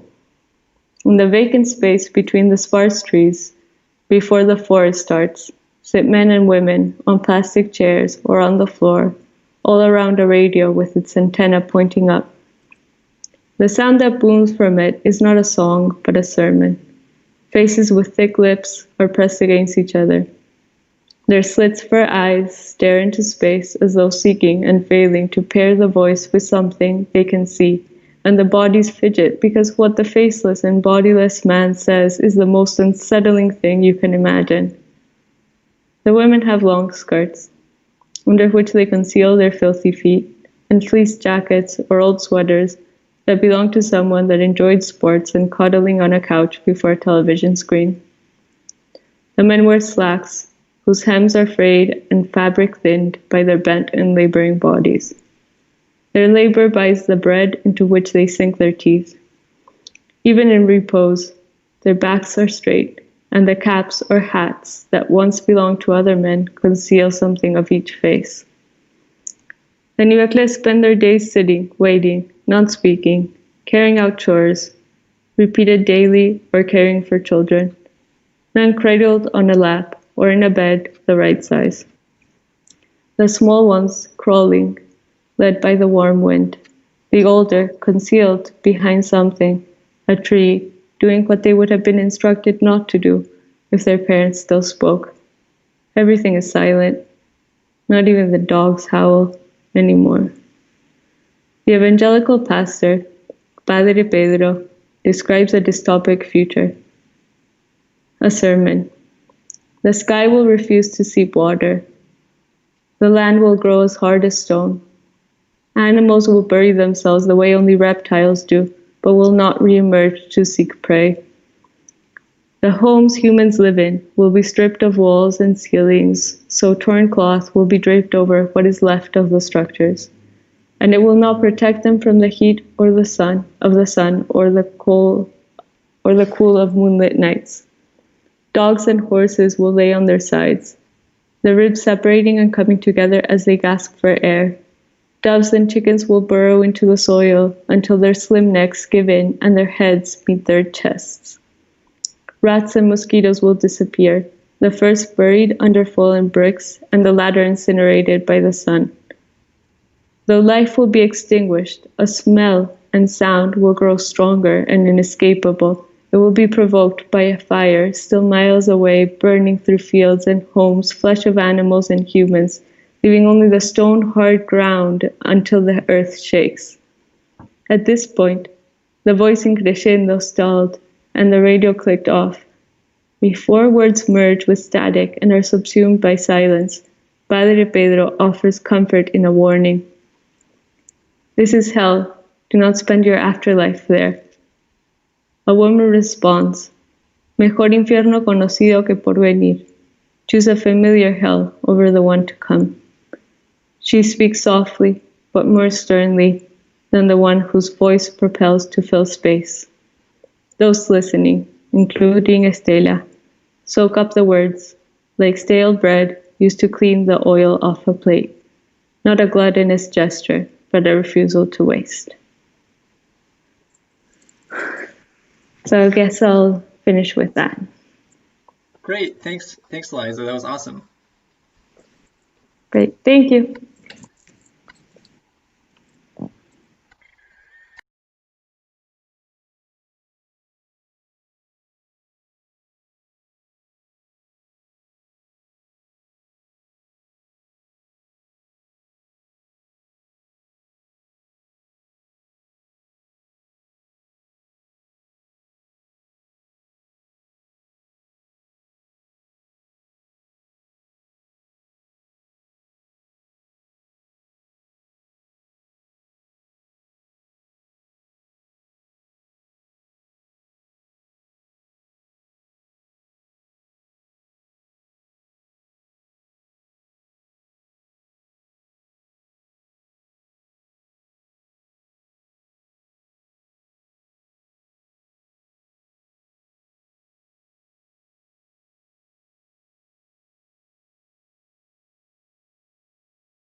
Okay, next up we have Adam Tedesco, and he will be reading in just a few seconds.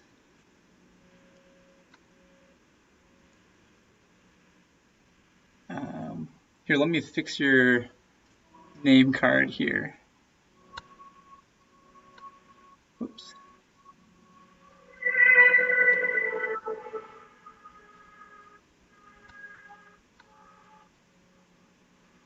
I'll put it up above your head. Okay. Go ahead, Adam. You're all good to read whenever. Great. Thanks. Thanks so much. Thanks for having me and putting this book together. This was a pleasure to contribute to. I'm going to read as much of my chapter as I can get in. Okay. You see a watering hole, reprieve from the dusty old path. You watch a puddle dry.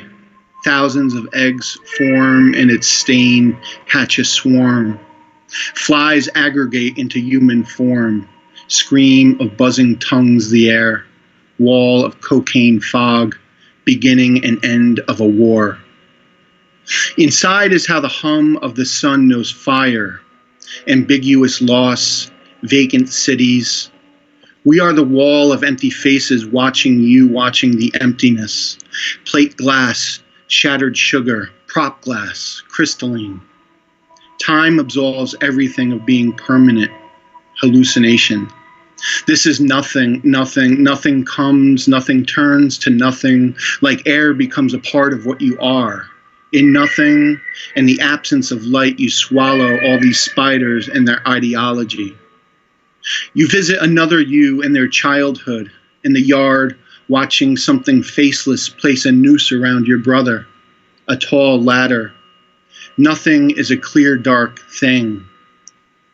The night the cops followed us home and we hid behind the garage, the clarity of weeds my parents found me in when I was 2 and picturing the blood poured through eyes of Christ. Aim for the shape in the middle and miss. You wake from the dream of emergency, from complicity, the beacon disappears. You are the broken law. Remember what's been pulled away. All the lapped insurance, of family trees, of time well spent, of fish to catch, of what's killing the fish that float along the boat when you reach the lake. Time bends in water. A cloud is killing inside the lake. The sound of bone on bone. You should burn the lake. You should burn its rim. Clean of faces. You should burn the days. A child of the soil or someone like who you were is banging a drum. A child of the creek, a child of the pond, child of the skull pile, the crossing. The answer a fiddle gives itself. Snap strings are hatching here. You remember the house, it was your house. When men enter the house, the faceless shape eats its way through them. You remember the boat, you remember its side, you are its sides, you are the boat. You remember your hands, you are your hands. You have arms, you are your arms. Remember the sky.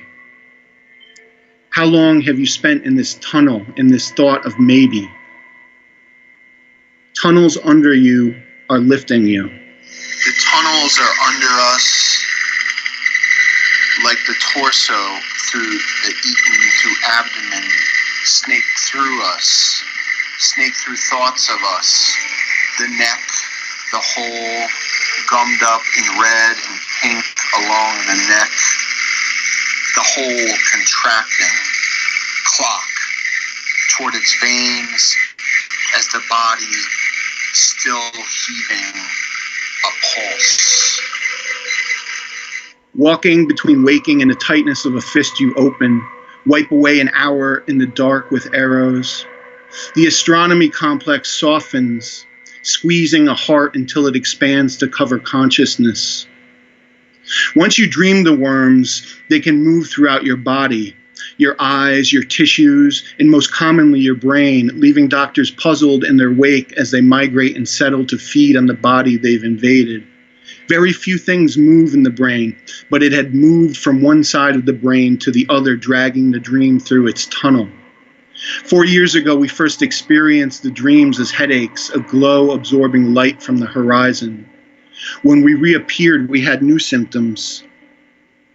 A new part of the brain pushing through bone, seizures and weakness of legs, the abdomen spreads. Falling asleep, time stretches into the worm. The vinegar that's waking isn't waking. There is no known drug to effectively treat the dream without feeding the worms. You are at the end of a complicated life cycle, accidentally drinking waters of an infected dream. Insisture of the fields, the spread of blind heat pervaded the family.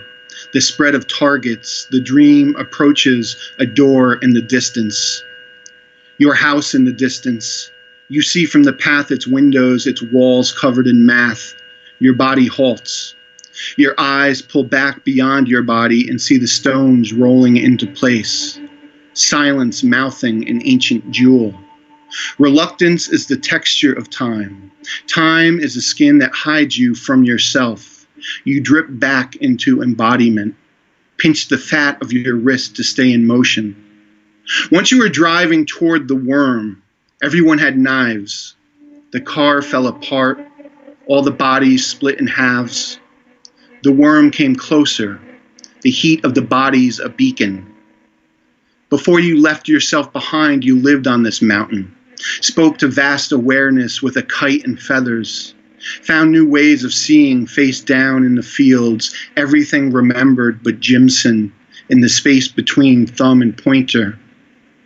When you make them touch, a grain of salt falls out of ambience.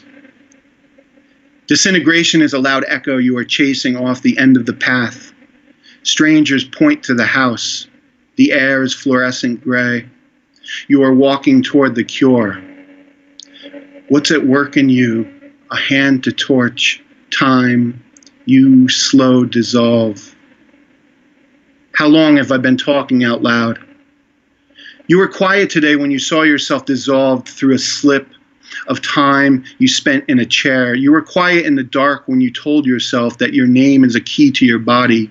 You are quiet when we tell our best lies. You've never had anything you didn't destroy.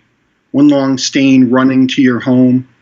You were quiet in the woods on your birthday. You were quiet when we removed our masks. You were quiet as you opened the door. On the path to the house, the sky smells like cocaine. Inside the house, everything smells like cocaine. The book is on a table by the door. On the path to the house, the sky smells like cocaine. Inside the house, everything smells like cocaine. The book is on a table by the door. On the path to the house, the sky smells like cocaine. Inside the house, everything a door opens without warning. The field folds into its reflection. Tunnels through us. An inversion of fields, a dance of formlessness. Who told you you're dreaming? Who left you here? A center eats center.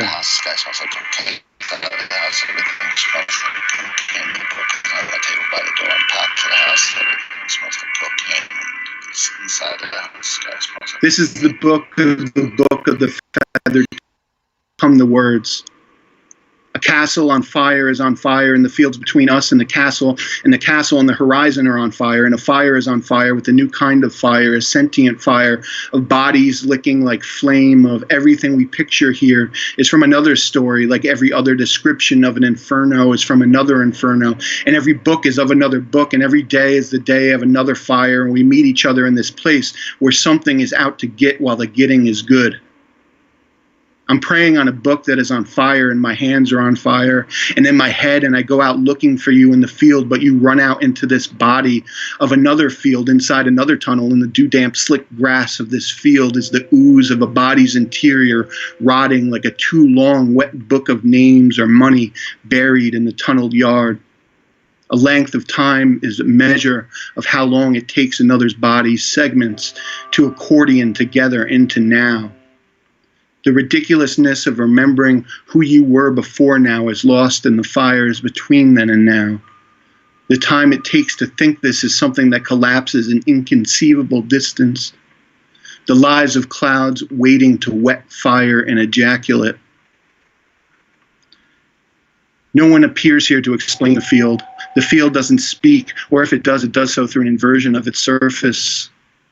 The tunnels beneath us lift us out of thinking about an explanation, which is not the same as tiring of wondering how long we've been wondering as the light pressed the field. The field is the roof of a mouth, and then a tongue, and then an eye, and then teeth as the deer nose through a wild-flowered scrub. And all of this loses its color and frames between our frames of consciousness, and the real slows and speeds as I move from one face of the field to the other. The field is eaten through until we think we're wide awake, until each thinks we're in the last living thing. The field mutates in each appearance, often populated with deer. The field tunnels through itself into another field, and another body falls into its face, blown out and pale. The deer fuck the body. We are in the backyard of the house we grew up in, where we threw hammers at moving cars from an attic window and burst aerosol cans on the stone wall across the street. We are in the field, in the stomach of the worm turning in on itself inside of us. We are always hungry and thinking about fucking, and the field is always turning. Between the field and the body is a cube, and the field is the fog of worm, its murmurations and alphabet used to write the story of how I came to know the worms. The gray air of gray day passing through my ears and out bloodless and starred, a pyramid of light within my forehead. As we speak in the car, we leave the bridge and driving past a place that used to be a town like one of the pyramid's bases, where we were all ghosts, living to sell the skins to the worm to ward off the faceless and wander and starve the thought from you who thinks better than belief, and belief in keyless entry or the taste of another's flesh. The cube is a room glowing in the distance. When you reach it, climb inside. In the quiet of this space, you are 3 small lights flashing. I was quiet when I saw these, and I was quiet when I said your name. After a long time, you will become math, and this will scare the worms. The cube is made of 6 ladders. The cube surrounds you. The ladders are made of barrels. There is no way out of the cube. There is no way out of the cube. Everything was soft and glowing. The cube was floating in the center of the room. They watched tumbling, shaking invisible objects, and screaming.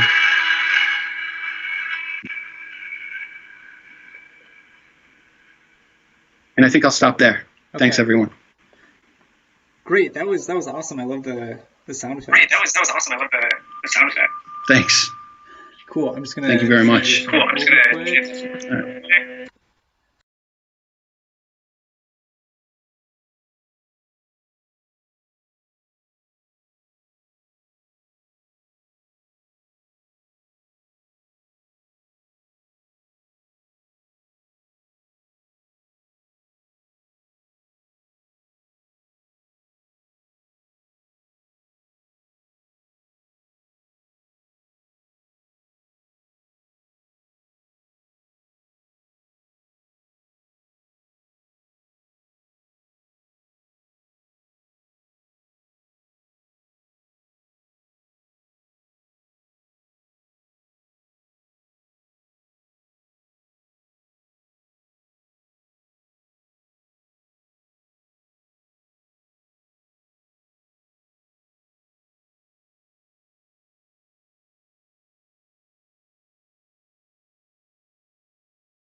All right, we are back, and we have Vincent James Peron and a reading friend, Hannah Cade. And they'll be on momentarily once I get their stream. Reading friend. That's me. Okay, you two are both live. Feel free to begin whenever you're ready. Hey y'all. Congrats to all the other contributors to the book. We're gonna be reading a little play. You see a watering hole, reprieve from the old dusty path. The hole is no more than a few feet in diameter, and surrounding it, scattered black stones. They're striking against the soot and rubble of the landscape. You are briskly gathering the stones, humming some unrecognizable melody. It is much like a prayer. You begin to stack the stones, and I take notice. It seems you are trying to build a sort of wall straight through the middle of the watering hole.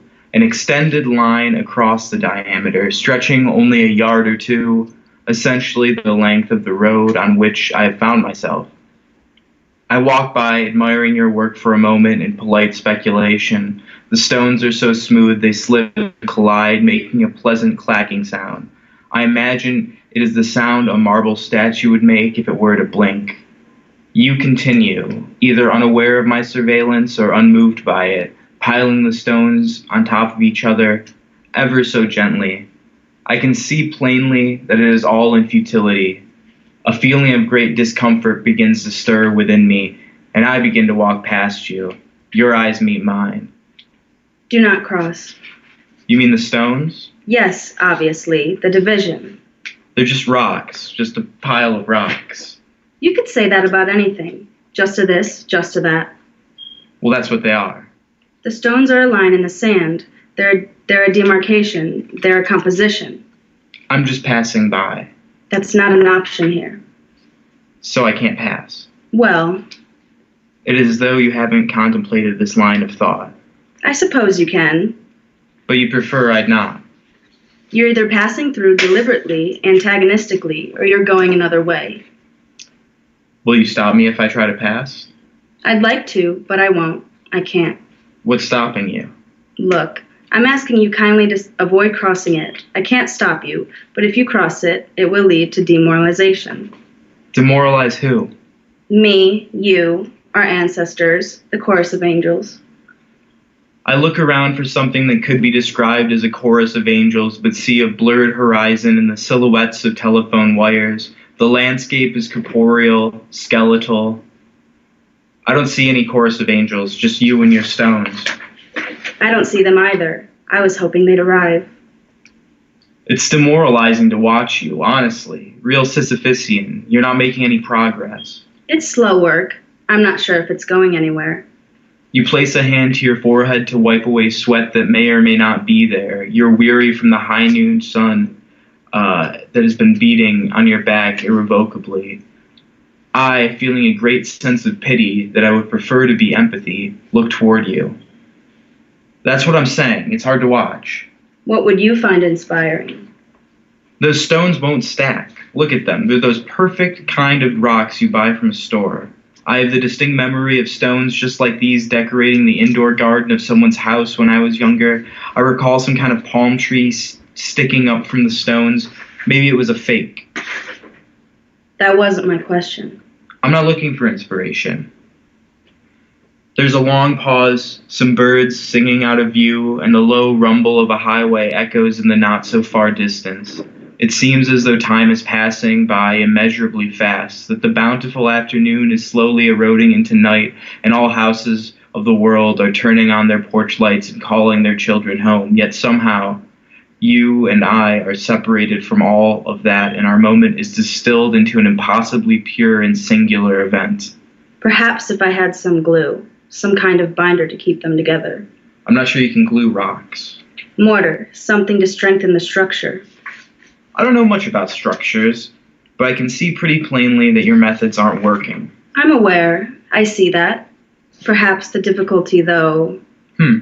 I often believe that things requiring great difficulty are more meaningful. I wouldn't agree with that. The harder something is, the less likely I am to complete it. Would you consider helping me? I'm not sure. 2 people, 2 sets of hands. That could be the solution. I'm not sure I want a solution. This whole thing, what's it for? You ignore my question and look down at the stones. I kneel next to you. Every stone is exactly the same, flawless replicas. I take one in my hand, rubbing my thumb along its surface. This is some real ingenuity. Perfect rocks. Perfect for what? For laying in dirt, I suppose, for surrounding a watering hole or a fountain or outlining a garden. I suppose they have many uses. They're too heavy to be skipping stones. They look nice in an aquarium. They're decorative but inoffensive. I recall seeing stones like these in a museum once, a very nice museum. The artist had arranged a contraption to drop stones on a large LED screen that displayed a series of images, flowing water. And with each stone that dropped, one expected the screen to shatter, but instead the rock created a kind of pixelated rippling effect. I sat there and watched for a while before leaving. It left a very curious impression on me, I guess. I haven't thought of it since. Well, they don't stack well. They do not. If I can't at least make a small dent in this, I'll just give up for the day. I still have other work to do. Is this somehow your job? No, this is voluntary. No one's tasked me to do this, at least not directly. Yeah, you do it anyway. This is a project, in tandem with my other work. What do you do? I'm working on a musical piece. So you're a musician? I'm a music journalist. That's my title, at least. I suppose I'm actually a music ethnographer. What do you write about? My work is mainly in tonal response psychology, musical propaganda, and political allegory in pop music. It sounds very academic. It's not, though I do suppose it sounds that way. My last publication was on a small website that was run by the inmates of a federal prison. But now, the piece I'm working on, it's much different. Maybe the most important thing I've ever done. I would guess it's very important. Important is the wrong word. Maybe meaningful. Work with meaning. You give me a look of mild disdain. Rising, you pace around the watering hole. Are you familiar with Juno Baskey? The name is familiar.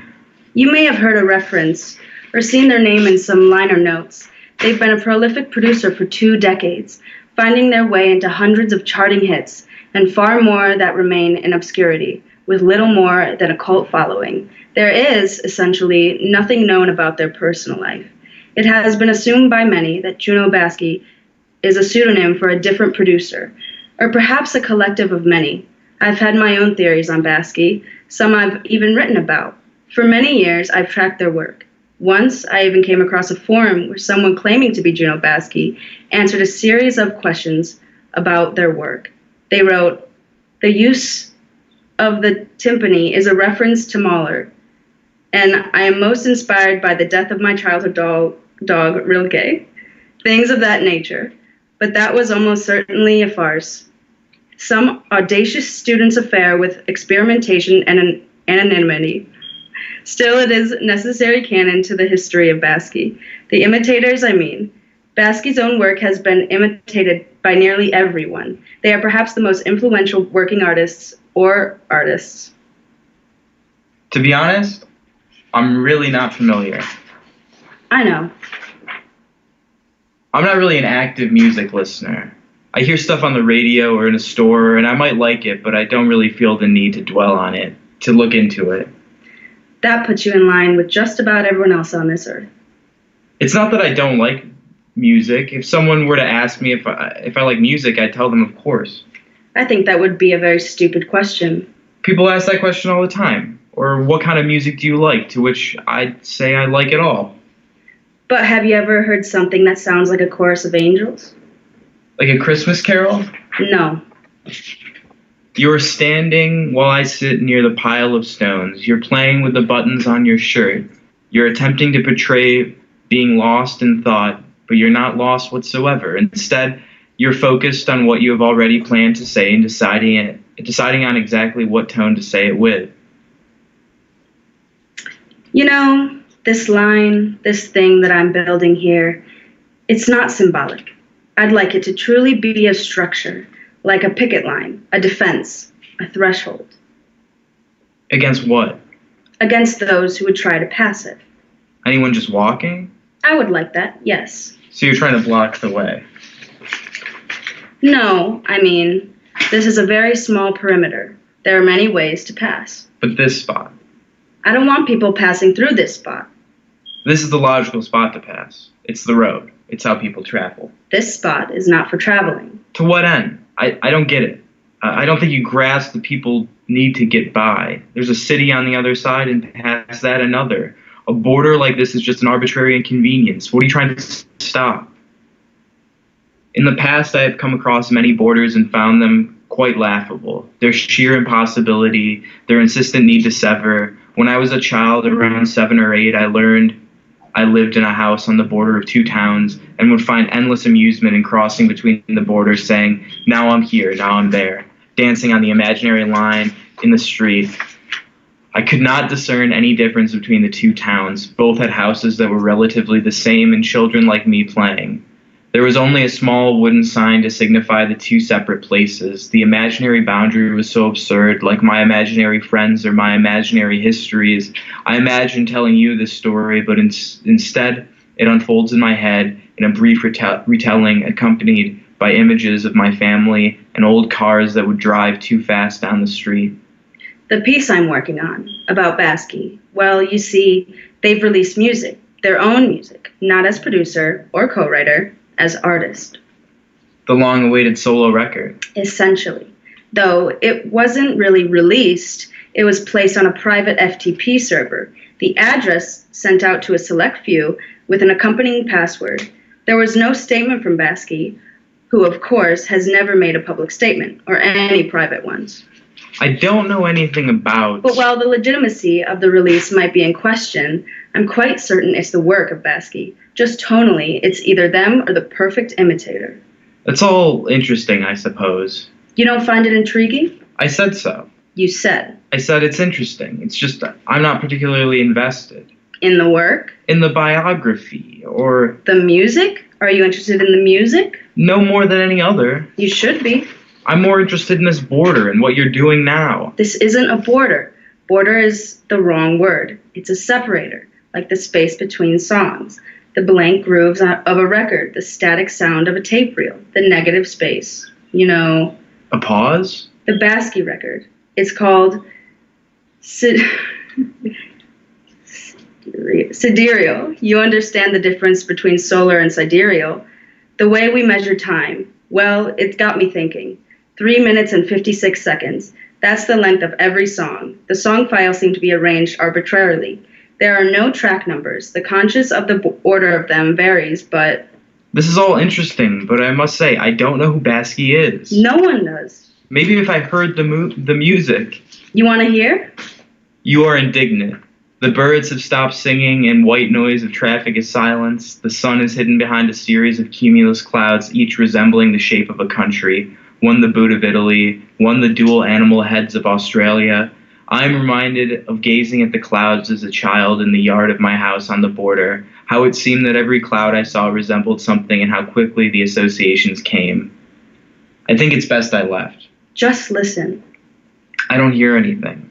This song is called Chorus of Angels. There's no sound. There's one sound. Maybe a timpani. It's distant. I do not know what a timpani sounds like. I think it's some kind of drum, but there's little chance I would be able to identify it. You were pensive, still playing with the buttons on your shirt. I know that it was entirely a waste of time to come here, to speak with you, to engage you in your histrionics and your self-serving diatribes, all the empathy I wished I'd felt for you, I no longer desire. The road is dusty because it hasn't rained for a long time. The ground looks cracked with thirst. What was I thinking? Don't speak.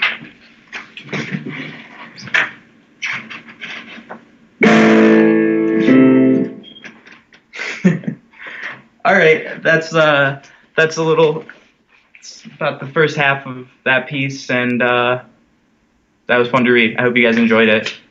Yeah, thanks Vincent. Thanks Hannah for joining us, helping read. See ya. Okay, I'm gonna transition you guys out in just a minute here.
Okay, so next up we have James Tad Adcx, and he will be reading in just a few seconds. Let me get him going here. Okay, James, you're live. All right, great, thank you. Yeah, thank you to Andrew for putting this on. Thank you to Andrew and Mike for putting this on. Okay, so next up we have together. James Tad Adcx, and he will be reading.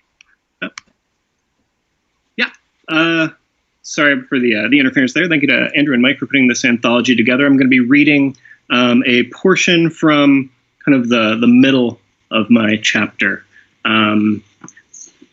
So I'll just go ahead and get started. In the early days, I bought into the idea that the internet would lead to a better world, that the truth was out there and we didn't need gatekeepers. But I don't go back in time. I don't go back in time. You're kind of as good as your last update. That's what you're currently thinking or doing, or your current approach towards life. If that really interests me, I go to that person's profile page and read back a little bit. But in terms of my timeline, I'm just not that obsessive about going all the way back in time and catching every single message that people have updated about. It's only relevant in the now, unless I'm fascinated by it. They have Moses and the prophets. Let them hear them. At that time, even in the very early stages, I had this strange feeling that I had never had before, that this was something big. I felt it from the onset. People must have thought I was a crazy person because of the way I treated it. To the right, I could see a church. I took a step in that direction first, but to the left, there was a watering hole where they were whiskey drunk, and now that's where I want to be. I may not be perfect, but I've always been true. Climbed up from the bottom for the last time. That may have been detrimental. The little eyeballs were watching. The main mischief lies in the strange devices that are used to support the long... Well, I couldn't think of the term hallucinating, and so just said that thing when you see a watering hole in the middle of a desert. I don't really want to comment on whether I'm okay. I don't know how people can do it. I personally can't do it. I don't follow people in the traditional way. There are a few people whose messages I get delivered in real time via SMS, but that's it. Actively taking things out of context can be helpful for analysis precisely because it creates a cognitive disconnect. And yet you let your architects do the same thing over and over again for 3 centuries and expect to be interested by their architecture. I'm more interested in their particular interruptions. Change can hurt. There are no secret places left. What do you remember / think about your role? I am very passionate about certain things, and I will get passionate about certain things I believe in. He's a very shrewd businessman. When we watched Planet Earth together, I told him my fave mammal. That's a thing I want to reiterate. My fave mammal was probably an elephant, and there were baby elephants, and I really loved those, and so did we. There was this part where a herd of elephants had to brave a sandstorm to get to a watering hole, and a baby got lost. We cuddled and really bonded over the lost little baby elephant. That's a thing I want to reiterate. You're either a tree to climb or you're a watering hole, or a stick to swing around. In the early days, I bought into the idea that the internet would lead to a better world. He didn't want it, though. He was trying to find ways to get out of it for a while. For a few months, 6 months before. Yeah, he had the power. Looking back, it seems to be the right thing now. It worked out, right? You understand why? You understand the potential implication of what you're saying? I don't think I want to comment on that. He's a very shrewd businessman. That's his business, to isolate and spot value where it is. There's a difference between being fanatical, and I hate to say I was fanatical, but to be extremely passionate like I am, or being very super rational and calculated like he is. Think about it. He had the money, he had the power. They didn't really do anything. He didn't feel as if he needed that structure anymore. In the early days, I bought into the idea that the internet would lead to a better world. But the internet is not what I thought it was 20 years ago. It's not a utopian world. You are outside the building. In front of you is an expanse of desert, peppered with dried sagebrush and Joshua trees. All you can hear is wind. A dusty path leads away from the building towards more crumbling structures in the distance. The sun is setting to your right. I haven't spoken with him in 5 years. He has his own ideas about how life works. Stop by a watering hole, have a drink, lean down to the sink like a wary antelope at a watering hole. There are no secret places left. If you have a favorite watering hole or restaurant that used to be off the beaten path, Google Maps is currently bringing 1,000 people there. He was a nice guy. Was he doing anyone a favor? Was he really doing favors? Hard to say. Was it a calculated move? Definitely. Was there lots of thought put into it? Definitely. He definitely made a lot of money. That was a phenomenal investment. He got a great deal. I don't really want to comment on whether I'm okay. There is no law of right which consecrates dullness. That allowed me to create this visualization. The little eyeballs were watching. The concept was watching before we kind of switched it and developed it into following. So you could watch or unwatch someone, but we found a better word, follow or unfollow. It kind of turned me off from collaboration for a while, which is something I really enjoyed. Now we have another entity roaming about the metropolis, reporting where it is and what work it has, going over GPS and CB radio or cell phone. And then you get to the emergency services, ambulances, fire trucks, and police. The working name was just Status for a while. It actually didn't have a name. I pitched it at a board meeting. Let us think for a few moments. One of the very last board meetings, I think. What we've been trying to do is really reimagine the way we display a conversation to make them easier to read, the participants and actors in that conversation more discernible, so that the authoritative voices, the people who started the conversation, the people you follow in that conversation, will be more recognizable. That allowed me to create this visualization. The little eyeballs were watching, so you could watch or unwatch someone. Afterwards, I was a little shell-shocked. I was like, wait, what's the result in building these relationships if this is the result? Now, therefore, if you feel that the present world is unattractive to you, I say that there is something wrong, either in the world or in you.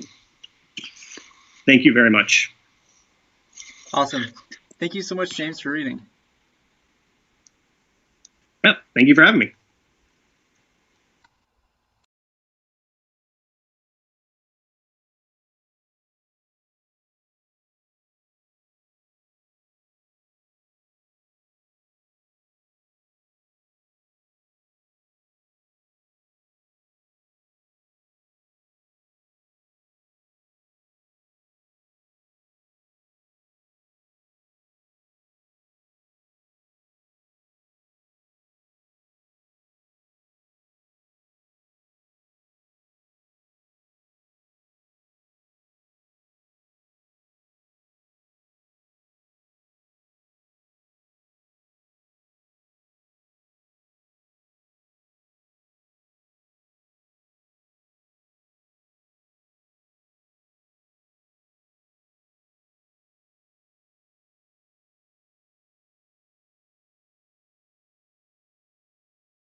Okay, next up we have David Leo Rice, and he'll be reading his contribution to the collective novel. And let me get his stream ready here. Okay, David, you are live, and ready to go. Cool. Okay. Next up, we have thank you, Andrew. Rice. Oh, hold on just a second. Do you mind closing out of YouTube? Oh, I'm His sorry, contribution to the collective novel. Yeah, I was like, wait a second, why are both things happening? Yeah, so there's like a 10-second delay to YouTube. I got you. So YouTube's closed. Should I start? Like nothing else is open now. Yeah, you're good now. Okay, nice. I set that up because it's a story about uncanny resonances and things happening more than once, and a doubled voice. So we thought it would be a good. Oh yeah, it's intentional. Good. Okay. Anyway, the second version of me is on now.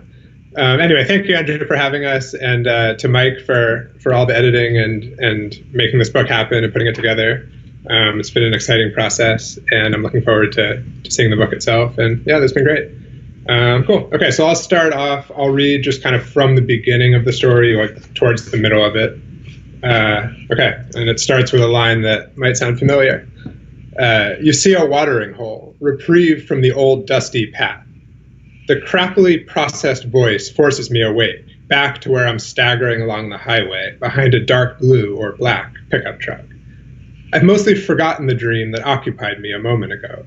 Huddled masses on dingy streets, a candy factory, a row of cots, a shrieking in the night, a familiar bedsheet brittle with sweat.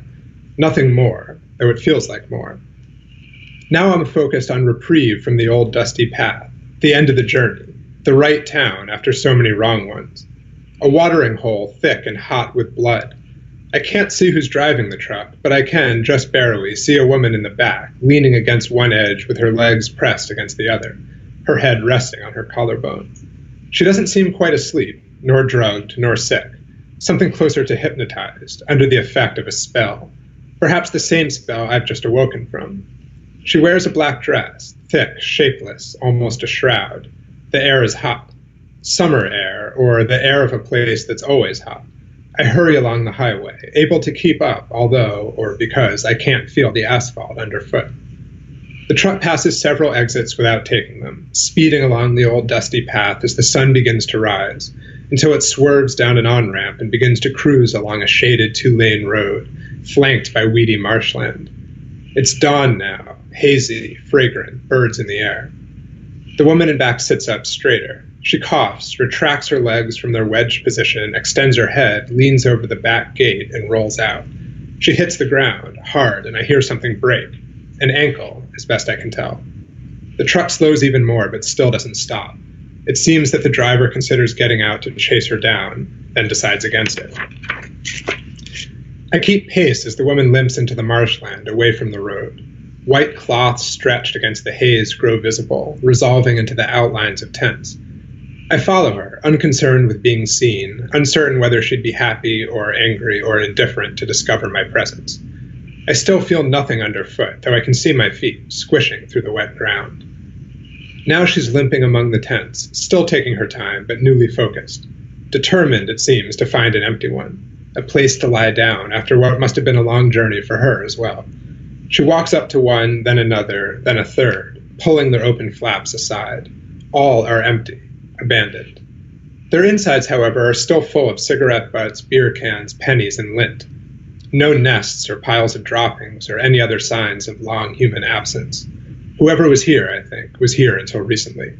Until we came, I tell myself, deciding that our arrival is a momentous event, not just for us, but also for wherever this is. The notion of such a place, I'm beginning to get a sense of the atmosphere, the kind of air that the people who slept in these tents had been breathing in and then breathing out, jogs my memory, but I'm not yet ready to pursue it. For now, the important thing is to follow along, to see what the woman does. She roams from tent to tent, peering into each one. There must be almost 30, some full of brackish water, others positioned so as to remain dry. And I peer in too, still unacknowledged by her, though twice she turns in my direction and shows me her face.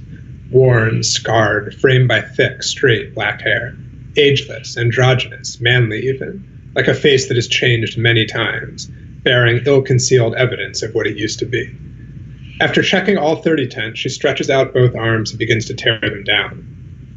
She moves through the encampment without hurry and without animus, knocking each tent into the mud until only one, in the far back, sheltered by a willow, remains. This will be hers. She lets herself in through the flap and goes to sleep. I think about letting myself in as well and lying down beside her or atop her. Nothing she's done indicates that I'd be rebuffed, but I stop myself nonetheless. Instead, I lie down on the pile of tent material that's formed a cloth island in the center of the marsh and float. Behind my eyes, I sink into a cold basement. Bodies shiver two to a bed, their toes protruding from two short blankets, terror rising out of everyone and drifting together beneath the low ceiling, while an old man, eyes full of longing, looks from the top of the stairs. I'm woken at dusk by a distant yet commanding voice, distorted by radio crackle. It hauls me out of the basement and deposits me back on the cloth island, where I hear it say, "The city council, as you and I know all too well, has mandated that the shelter be shut down indefinitely, pending internal investigation. Too much blood collected from the toes of sleeping guests, they've warned us. Too many break-ins in the night. And yet what have they done about it? Sent you all to the meadows to shiver in tents?" As the voice grows louder, it occurs to me that the speakers come out here under the impression that the tents are still full of receptive heads, propping themselves on their elbows as they, like me, arise from sleep to listen. "Never again will the radio stammers, population of our town be cast out to sleep in the meadows with the drafts and the water snakes, nor will you be subjected to the bloodletting that has gone on in the shelter. From now on," the car pulls closer, its headlights illuminating the murk where I lie listening, shining brightly enough that I'm able to scan the shadows for water snakes. "The basements of certain private homes will be open on a first-come, first-served basis. Tonight, it's the blue-gray house on the corner of Woodlawn and Hillcrest. I suggest you make your way there now, before the jackals slink out among your tents. I'm Professor Dalton, and it would be my supreme honor to serve as your next mayor. The election, let me remind you good folks, is on..." The broadcast cuts out before the final words come through. As soon as Professor Dalton is driven off, the woman rises in her tent, pulls on a pair of moccasins that I hadn't noticed her wearing before, and sets off toward the road, trailing me behind her. Her pace is different now, quicker. Sleep must have mended her injury. I hurry to keep up, no longer as fleet-footed as I was on the highway, where, I reason, the pull of gravity is weaker. I hadn't thought of myself as elderly or unwell, but I find myself lagging behind as we hurry past an old movie theater and a candy store and a liquor store, watched by a few weathered faces on benches, their cardboard signs illegible in the flickering streetlight. I press my heels and toes against the sidewalk, trying to feel it, but all that comes through is a dull pressure, as dull as my memories of having been in this town before. Still, it's more than I could feel this morning, a symptom of the right town, I think, a return to real life after too much time away. We proceed out of the center and into a cleaner, tonier neighborhood, the houses recessed behind hedges or on the far sides of expansive lawns. The needle and vial are already in her hand by the time we spot the house on the corner of Woodlawn and Hillcrest, where a sizable line has grown. I watch as the line surges across the lawn. Men and women in torn white jeans and corduroys, dragging cardboard signs and soda bottles full of pennies, fight to get as close as possible to the front door. When one of them, a middle-aged woman in sweatpants and a tank top, reaches it, she rings the bell. Nothing happens. All chatter subsides. All attention is riveted on the door as she rings the bell again. This time the door swings open and a man in blue pajamas squints out. "Yes?" he asks. No one responds. A moment later, he says, "Oh, yes, the people who are here to sleep in our basement. Please, please come in." The look of memory dawning on him is gruesome to behold. He stands aside and motions us to move along. As I watch, I feel the crowd sweeping me up in it. Soon, I'm in the house, being herded past a regal old woman brooding over a cup of tea and a clementine at the kitchen table, looking us over as we climb down a steep set of wooden stairs to the basement. Once I've made it all the way down, I see rows of cots, 10 or 12 against one wall, the same number against the other wall, with a few in the aisles between them. Behind the cots are an exercise bike, a bench press, and numerous cardboard and wooden boxes, labeled in fading cursive. At the top of the stairs, the man says, "Since our son moved away, we've had an empty house. Basement, other rooms, you name it. It brings us no small joy to open it to you in this way. Please, please sleep well." He stops and surveys the crowd, some of whom are already squabbling over cots. He scans our faces, his eyes weak but determined, looking for something or someone that he doesn't seem to find. Then he adds, "There's plastic cups beside the sink at the back of the basement. The pipes are old, but the water's plenty good to drink. There are some boxes of Oreos and maybe one or two other kinds in the back, too. Make yourselves comfortable. And he turns here, startled to see the regal old woman, surely his wife, standing beside him. She regards us with a look of concern. Then she whispers something to him, squeezes his shoulder, and walks off. Clearing his throat, the man says, "Just, please, don't come upstairs. If you need help, there's a phone right in the kitchen. You can call 911 or anybody you like, really, long distance, local, you name it. Just please don't come upstairs." He smiles in a pinched, sad way and closes the basement door very slowly, as if we were already asleep and he didn't want to wake us.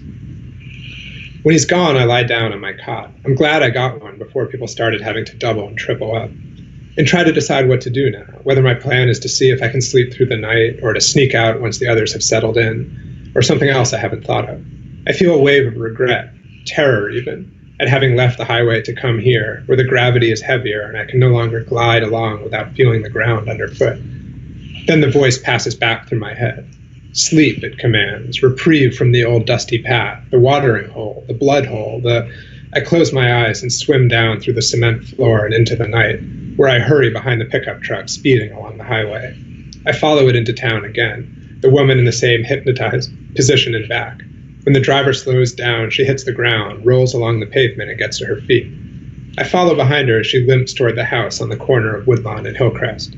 I watch her cross the lawn toward the front door, just as Professor Dalton's car cruises down the road from the other direction, nearly invisible into the dim streetlights. "As mayor," he intones, his loudspeaker crackling while the woman lets herself in through the front door. "I will personally see to it that each and every one of you is safe at night. I will reopen the shelters under better supervision with better paid guards." She tiptoes through the kitchen, past the clementine peel on the kitchen table. "Until you are again able to move back into your houses. Never again will it be necessary for any of you to spend the voice echoes and doubles in the homes of strangers. And as for you, good of Woodlawn Avenue," he flashes his brights here, which seep in through the half windows near the basement ceiling, just as the woman descends the stairs and begins to roam among the cots. "Good people of Woodlawn Avenue," the two Dalton voices insist. "What happened to your children is a disgrace, a national tragedy. But there's no need for you to open your houses to folks who have a perfectly good place to stay already. Or would have a perfectly good place to stay, if only they weren't always on the verge of." She kneels down at the foot of the cot she selected, caresses the big toe of a sleeping man, affixes the needle to her tongue, and slides it deep into the pad, drawing out a thick, hot stream of blood that she spits into the vial. All is quiet for a moment, as if the pain is traveling a long way to reach the man at the far end of the punctured toe. Dalton's loudspeaker crackles, his voice is breaking apart. Then the man bolts up in his cot, shrieking so loudly the rafters shake, and the other sleepers likewise bolt upright and begin shrieking too, pounding their mattresses and gnashing their teeth, drawn together by a collective mania that I fear may collapse the house on top of us. The old man, panting in a flannel robe and sleeping cap, appears at the top of the basement stairs, holding the railing for balance. He opens his mouth as if to speak, but only a low wheeze emerges. While he stands there wheezing, the woman with her needle in one hand and her vial in the other slips past him. I too hurry as best I can up the stairs while the man with the bleeding toe goes on howling, and the man at the top finds his voice and begins to bellow, "I trusted you! I trusted you guys! My wife said I shouldn't, but I trusted you, and now look what you..." The woman and I are running across the lawn. I watch the blood froth in her vial as she hurries back through the Tony neighborhood and onto the street that leads to downtown. We make it back to the meadows without incident, and I watch as she lets herself into her tent and stows the blood vial in a hanging side pocket near the door flap, exiling me to my cloth island once again. I lie down and close my eyes, trying not to notice that another tent has been set up on the far side of the marshland. And I'll leave it there for now. Great. Thank you so much, David. Thank you, Andrew. Great. Yeah, thanks for having me.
All right, next up we have As Cummer, and he'll be reading his contribution to the collective novel.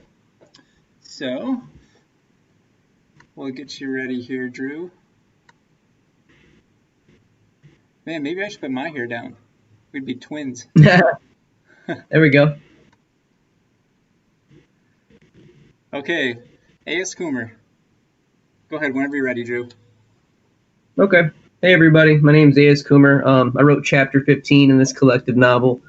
Thanks to Mike and Andrew for putting it together. It's a really neat project. So, Chapter 15. You see a watering hole, reprieve from the old dusty path. You stop. The banjo player was nearly asleep already, the words coming in halted.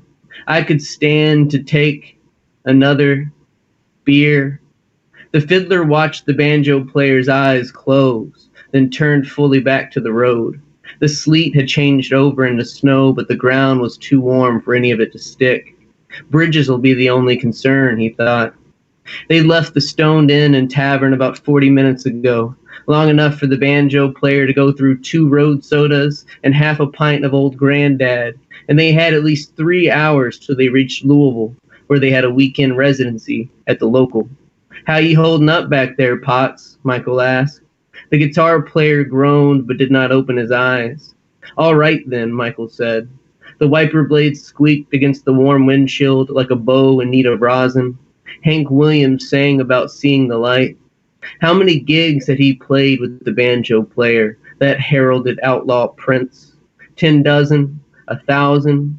Too many, Michael thought, shooting the sleeping banjo player a sidelong look, feeling immediately guilty, for hadn't the man pulled him free and clear of Toledo? Hadn't the man got him on the road and put a little spending money in his pocket? Shit. Hadn't the banjo player provided the suit Michael wore now? Of course, the fiddle player told himself. And I'm thankful. Lord knows I'm thankful. It's just that there's got to be something more to it than this. There has to be, doesn't there? Just getting drunk and prancing around, the same old song and dance. There are worse jobs to have, the fiddle player reminded himself. Hank Williams had moved on to lamenting about his holy bucket. The Louisville local was a shotgun space. The bar lined the entire right wall, bookended with the lifted stage in the back and the entrance and a few tables at the front. It was one of the city's few listening rooms. Michael thought about the first time he got to play this stage. He hadn't been 20 shows into his career with the banjo player then, young and wide-eyed and loving every second of everything. Michael could see the dinginess of the place now, the wallpaper peeling in the corners of the green room, the water stains lining the ceiling. How hadn't he noticed these things until now? Why did he have to notice them at all? If he could just keep his shit together, we'd be playing the Palace, not the local, Michael thought. The banjo player had played the Palace, Michael knew, but this was when he was still a young phenom, an up-and-coming young buck. He'd been heralded by the likes of Yoakum and Earl back in the day. Back in the day is where he seems to live these days, the fiddle player thought. Michael saw it every night, the nostalgia worship, the shots lined up like votive candles at an altar, the same 14 songs, 16 or 18 on Friday and Saturdays or for festivals, each and every night. The same self-deprecating stage banter, the same old dog and pony show. You're jaded, Michael told himself. You've got a job men would kill for, and you've somehow managed to become jaded. Michael began setting up the stage, knowing he still had at least 45 minutes of time to himself before the rest of the band showed up. He crossed to the center of the stage and looked out onto the empty room. He started with a few scales, working with the bow and bending his knees, trying to loosen up. It didn't used to take a trick, slipping into the song, but it sure did now. The fiddler put in at least 20 minutes before each show to get himself in the headspace he needed to inhabit to get along with the banjo player and the rest of the band, which would include a guitar player, a slide player, and for 3 or 4 songs, a female vocalist. The banjo player had these all across the country, his women. I used to be able to shut my eyes and become the song. Now I have to think about what's coming next and where the fitting in is. Was it the years of babysitting that did it? The countless nights spent tracking down their payday because the banjo player was holed up in the van or in a corner booth drunk off his ass? Was it just that? Or all the nights playing the same old songs, but playing them proficiently? All those nights going to sleep knowing that he did enough for those songs, but were those the songs he should be playing? Are these the songs for me? He wondered for what could have been the 1,000th time if it were the first. Is this it? There were moments where Michael wasn't sure he was fitting into the song any longer. Stark, scary blips where he felt alone and naked before a wall of billowing sound. The only way out he found was to grind his teeth and rake the strings with the bow, hoping against hope that he'd slip back into the song somehow. Sometimes the song seemed so seamless that he had no place.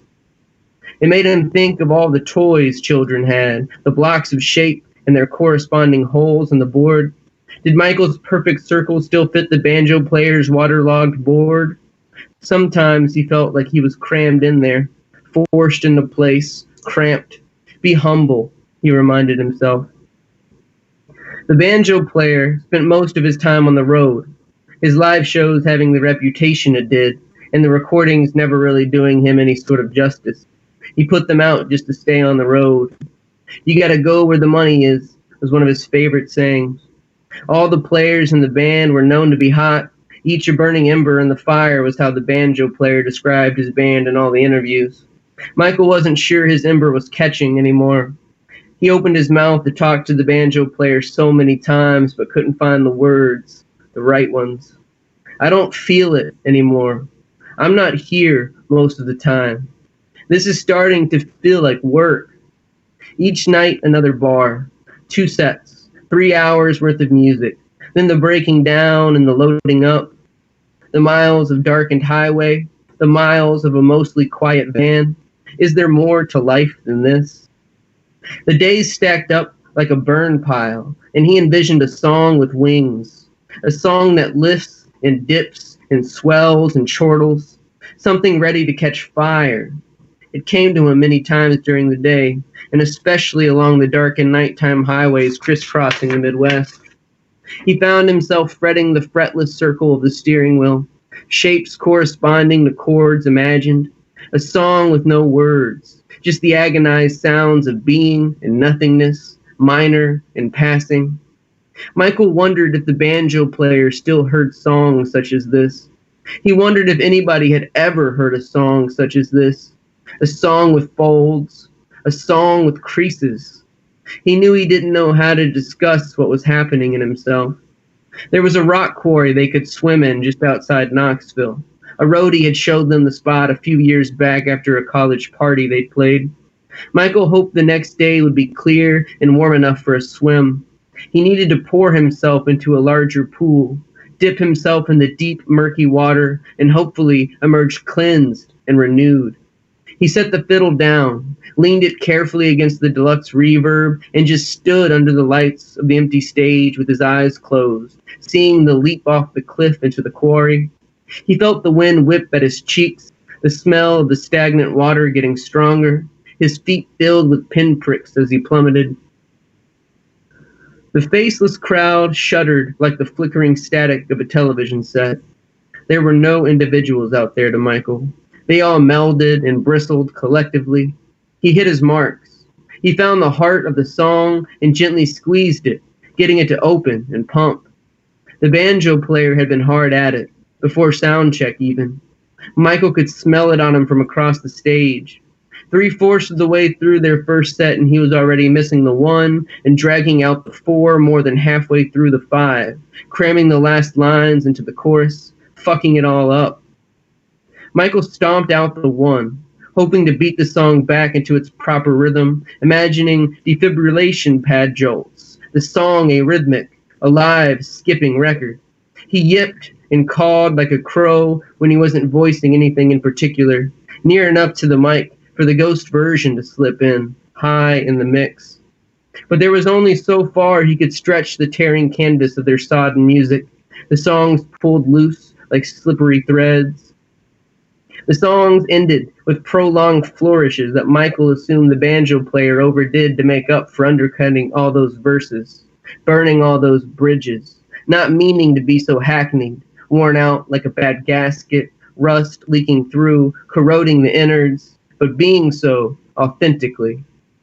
Michael finished the first set knowing he wouldn't say a thing to the banjo player during the break. He knew he'd feel like a skater on thinning ice for the rest of the night. He also knew this meant the van ride wouldn't be enjoyable. Whoops and hollers or curses and prayers. Another stop in the night. Some roadhouse on the edge of nowhere for more drinks.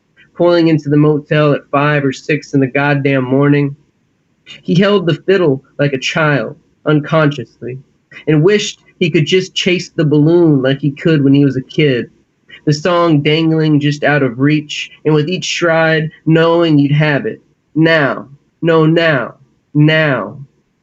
Michael watched the banjo player drop his instrument onto the rack, pick up his sweating beer, finishing it in 3 long swallows. Another set in the books. Gulp. Another night drinking more than I should. Gulp. Another endless highway night. Gulp. One of the barmaids had a joint. They passed it around out back, beside the overflowing dumpster, each nodding and avoiding each other's eye contact, talking about Bob Wills and Scarlett Rivera. The conversation broke in like a tired denim jacket. They were distressed at the elbows, each aching in some shiny, apparent way. She saw the banjo player going at his mega gulp, made a show of sniffing, then she snatched it out of his boiled sausage fingers. She popped the lid off the styrofoam cup, looked at the liquid inside, sniffed it again, then took a long swallow. "Thanks for sharing, asshole," she said. "I've been giving you free shots at the bar all night, and you don't even offer the booze you ain't supposed to be sneaking in and out of the premises." The banjo player had this laugh, a booming, crackling thing, a blown speaker laugh, worn, torn, and forlorn. That was one of the few things Michael could say he didn't hate or hold against the man lately. Not that he'd make any real show of his displeasure with the situation. He held his breath and waited to resurface. He took the joint carefully and inhaled until he felt filled to bursting. Then he let it all go. Out, he exhaled. The chains, a barn reading "Come See Rock City, Pineville, Kentucky," slackened around his heart but did not come undone. He felt a brief warmth there, like a sunny moment in late December. Not enough to catch fire on, but enough to warm and loosen the fingers. There was a broken mirror leaned against one of the dumpsters, a large puddle around a backed-up drain in front of it. The fiddler kept stealing glances at himself through the reflection of his reflection on the pool of water, amazed at the clarity of the image despite the murkiness of the water. "Well, y'all," the bartender said, "guess we better all get back at it." Michael watched the door close behind her, not wanting to look at the banjo player or the rest of the guys. He took another look at his reflection while they still smoked cigarettes and kicked loose chunks of asphalt across the rocks, waiting, like always, on the banjo player to call time. Thanks again for letting me read, Andrew. I appreciate it. Yeah, thank you so much for your contribution, and thanks for reading for us today. No problem.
Alrighty.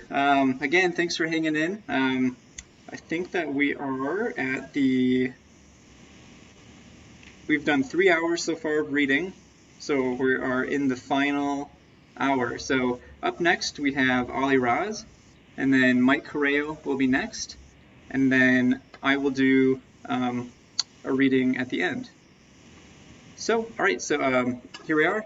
Next up, we have Ollie, and let me get her stream going here. Okay, whenever you're ready, Ollie. Cool. Yeah, thanks, Andrew, for putting together the reading as well as the book and the press. It's 3 very cool things. And thank you, everyone who is listening. I've had a lot of fun hearing the other readers. It's quite the party. All right, so I'm going to read my chapter from the book. It's a fairly short one. You see a watering hole, reprieve from the old dusty path. Michael Snow made his film Wavelength in 1967, preceded by a year of notes, thoughts, and mutterings. It's a very simple film, perhaps the simplest ever made. In it, a camera fixed at one end of a loft looks across at the other end, where a row of windows open onto the street. Over the space of the film's 45-minute runtime, the camera progressively zooms in, reducing the spectator's field of vision by steady decrements. This zoom, along with some slight refocusing, is the film's only camera movement. Everything else is still. Over the course of 45 still minutes, a room is offered up for our view.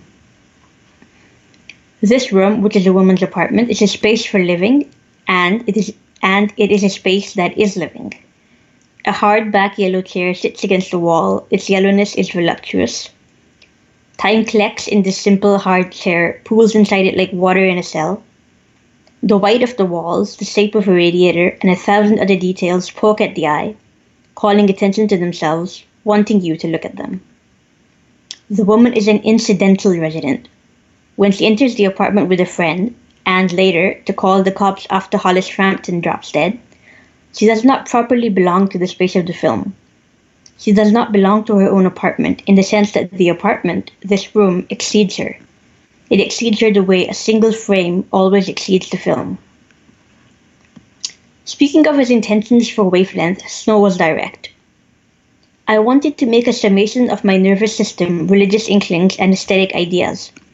I was planning for a time monument in which the beauty and sadness of equivalence would be celebrated. The words time monument are obviously correct, but these may be added, in a clarificatory sense, the film's monumentalizing function of space. After all, the film has a single purpose. It's uniquely single-minded, and from its very first moment it's bent upon it. The achievement of a perfect mental zoom, a picking out or focusing in on the object on the wall on which the camera is trained. It isn't obvious at first what this thing is. Gradually, as time climbs up the leg of the chair and space concentrates, the mysterious object becomes progressively clearer. It's a photograph. It's a photograph of waves. It's not the only photo on the wall. There are others, a pair of images of 2 figures, one larger than the other, resembling an X-ray. The form seemed almost inhuman. The weird oblong of the head and disproportion of the limbs gives them an alien aspect, as if these were photos of beings who had just stepped off a UFO. Wavelength ignores them. It continues its inexorable zoom until everything is annihilated, clipped out of frame. The alien drops away, so does the room. With a breathless motion, the camera passes through the photograph and drops onto the waves. It continues its investigative forward motion over the flowing waves. The image is no longer still. The film is no longer a film. All of the above is the same as to say, the photographer in The Omen had his head chopped off. A sheet of glass falls off the back of a truck and slices his head clean off the neck. It does this because the photographer had perfected his art to the point that he could, while remaining quite calm, photograph the things behind other things. Call it supernatural photography, the genre of trick images. A priest appears in the developing tray with a line bisecting his neck. It's a prophecy, a statement that comes true in time. A puncture has formed in the barrier between grain and reality, between the optical qualities of silver halide and the secrets transmitted to it by light. A contract was breached. The camera can see things it's not meant to see, but you won't survive the encounter. You're not meant to. A detective urge rises in you. It must be suppressed. Shutter the darkroom, smash the lens. Something now in motion prepares itself in the wings. That's it. Thanks, y'all. Thank you so much, Ollie. That was great.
Okay. Does that sound good?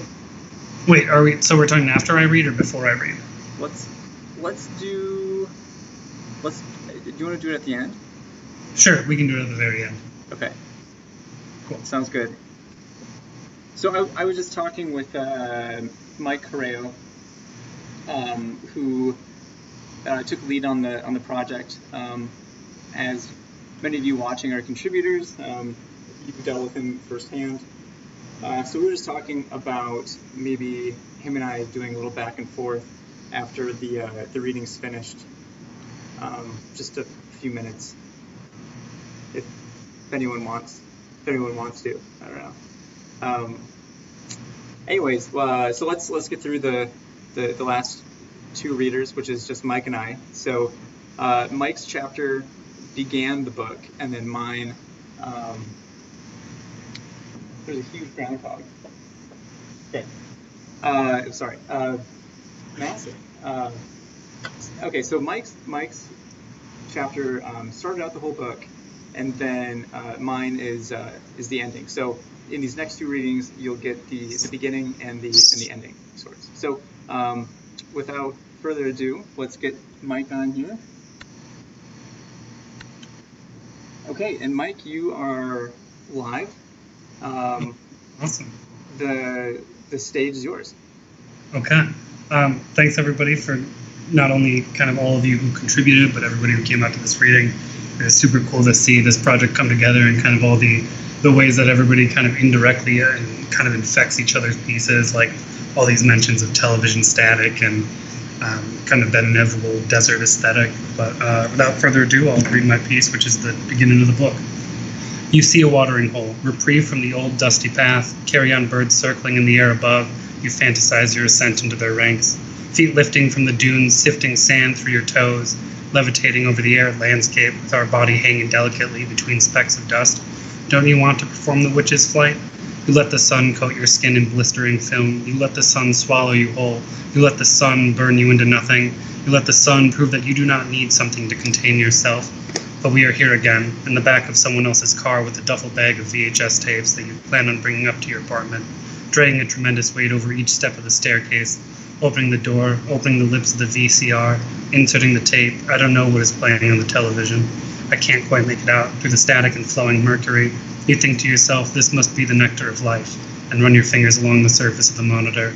You feel its attraction, the way that it seems to lure your body closer, clinging to your skin, pulling blood and fat to the surface, stewing under thin sheets. You take the tape out and swap it for another one from the duffel bag. The same attraction lures you in. You flatten your face against the monitor, slowly pressing through the threshold, crossing into another realm. There is the fear that these memories are not completely your own, or that each is another reality you exist within simultaneously. You suffer an amnesia that does not shroud your previous personas, but that instead annihilates any pre-existing ontologies. You cannot remember the act of existence. You feel as if you are for the first time approaching life. You have exited the void in media res. The ecologies of this desert bend to your whim. You drag your finger through the sand, collecting particles of dust, dew. A hexagon forms on the ground, and you attempt to bend that to your will as well. You ask it to summon every anatomical system you can remember. Limbic system, musculoskeletal system, nervous system, integumentary system, reproductive system, but nothing comes of this. You are still no more familiar with this body than you were before. It is not pleasant to be confined to one structure, examining the fractalized innards of a soft and fragile machine. Pre-anatomy body mush, the state of this frame is disgraceful. You pretend to understand what metaplasticity is, assuming that it is simple as saying, I do not have to be human if I do not want to, that you can just shed this container and return to the abyssal pelagic. This is an opportunity to be something else. Text crawls along the inside of your skull, infecting every surface. You no longer have to be a person. You can reshape yourself as an entirely new organism, one that is not burdened by the insecurities of bodily function. This is an opportunity to create a radically unstable anatomy, becoming organism, when your essence is not anchored to any single vessel or persona, returning to the nothingness and emerging again as you please. Your flesh melds with the television and you sink into the abyssal pelagic zone, hidden behind its delicate facade. The duffel bag of VHS tapes vibrate. They hum to the sound of your passage. You rest when your neck has completely crossed the threshold and the deafening blackness has swallowed your vision. Your ancient reptilian brain beckons you once again. The nothingness, sweet nothingness. The void suffers a U-shaped hole where something now exists. It is okay to desire your own sewing. This is not my visage, it is ours. Thus, this is not a place for bodies. You clasp your hands around the edges of the monitor and drag your head out of the liquid screen. The apartment is luminous with the blue light of the television static. Behind you, the duffel bag calms its previous vibrations. This is only a moment. You remove the tape and label it. The mediation of a fabricated landscape. Everything outside of the threshold begins to feel like a stage play. Every conversation is shallow and melodramatic. Someone says something about mise en scène and you feel the urge to vomit. But you do not vomit because this is not something you have yet discovered how to activate. Just because you are incapable of summoning autonomy over this body does not mean that you cannot utilize what is at your disposal. You feed on the body's saliva and consort yourself into one of the desert's many alcoves, watching as the sun sets onto night. The sky hums blue like television static. Your eyes are glazed with its luminous glow. Let the radiation nourish your skin. You fear that the duffel bag will grow into an unfathomable creature. The threads will unspool from their plastic carapace. An assemblage of VHS tapes will swallow you whole, and you will be submerged in its bile, breathing viscous fluid into your lungs. So you bring it back down the stairs and back into the stranger's car. You tell them that you do not want to perform this task, and that they should look for someone else to do their bidding. After re-entering the static topography of this landscape, its distinct physicality, you feel nauseated. You feel separate from yourself, part of your unconscious always draining back towards the void, attempting to reconnect with the ancient reptilian brain. Okay. Thanks again for everybody that came on, for letting me read my chapter. Excited to hear what Andrew has cooking up for his and to maybe have a little discussion afterwards. Thanks so much. Yeah, thanks, Mike. And I think maybe after I do mine, we could do like a Q&A with the comments, the YouTube comments. Yeah, totally. Okay. It's good to me. The weirdest thing about this so far, for me at least, is in other like Zoom calls and things, you see the other people who are there like listening or like waiting to do their reading, and here I'm like just in my office, and I don't know. It'd be nice to have some more interaction with those who are listening. So. And it's funny when you read because I just see a little circle of you from like 5 years ago in the center of the screen and nothing else. It just feels like I'm not really doing a reading. Yeah. So let's after we do my little thing, we can go on Skype and then I can put us side by side. Okay, perfect. Sounds good. And then if anyone else wants to interact or talk, they can do so. So I'm going to transition to the placeholder, and then I'll be back to do my reading in a few minutes.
Hey there, everyone. So I'm going to do my reading a little bit different. I don't know how many of you out there know this, but I have a difficult time reading sometimes, and I use a lot of voice-to-speech apps and things so I can live in the world. I do read. I'm just really slow. But when it comes to a lot of the 1111 stuff, reading submissions, editing books, I use text to speech. And even if there's like a paper book that I really want to read and I want to read it quickly, I'll scan all the pages and I'll run it through my voice to text software so I can listen to it. And it's just one of those things. I think that I'm just a much better auditory, like more. That's how I learn instead of visual. So when Mike and I were talking about what we should do for the reading, I had the idea of sharing the process that I went through when I was writing my chapter, and that is I would write a section of it, and then commuting to and from work, I would put the text to speech. And so that's what I like to do now is share with you one of the narratives that I wrote. And so my chapter is it's composed of two narratives, and it's kind of interesting how you read it in the book. You read all the even pages, and then you flip the book upside down, and then you read all the odd pages going back to the front. And so I'll share with you the first narrative, and they're these parallel stories. And with that, I'm going to start my phone, and it's going to read to you. And yeah, I hope you enjoy.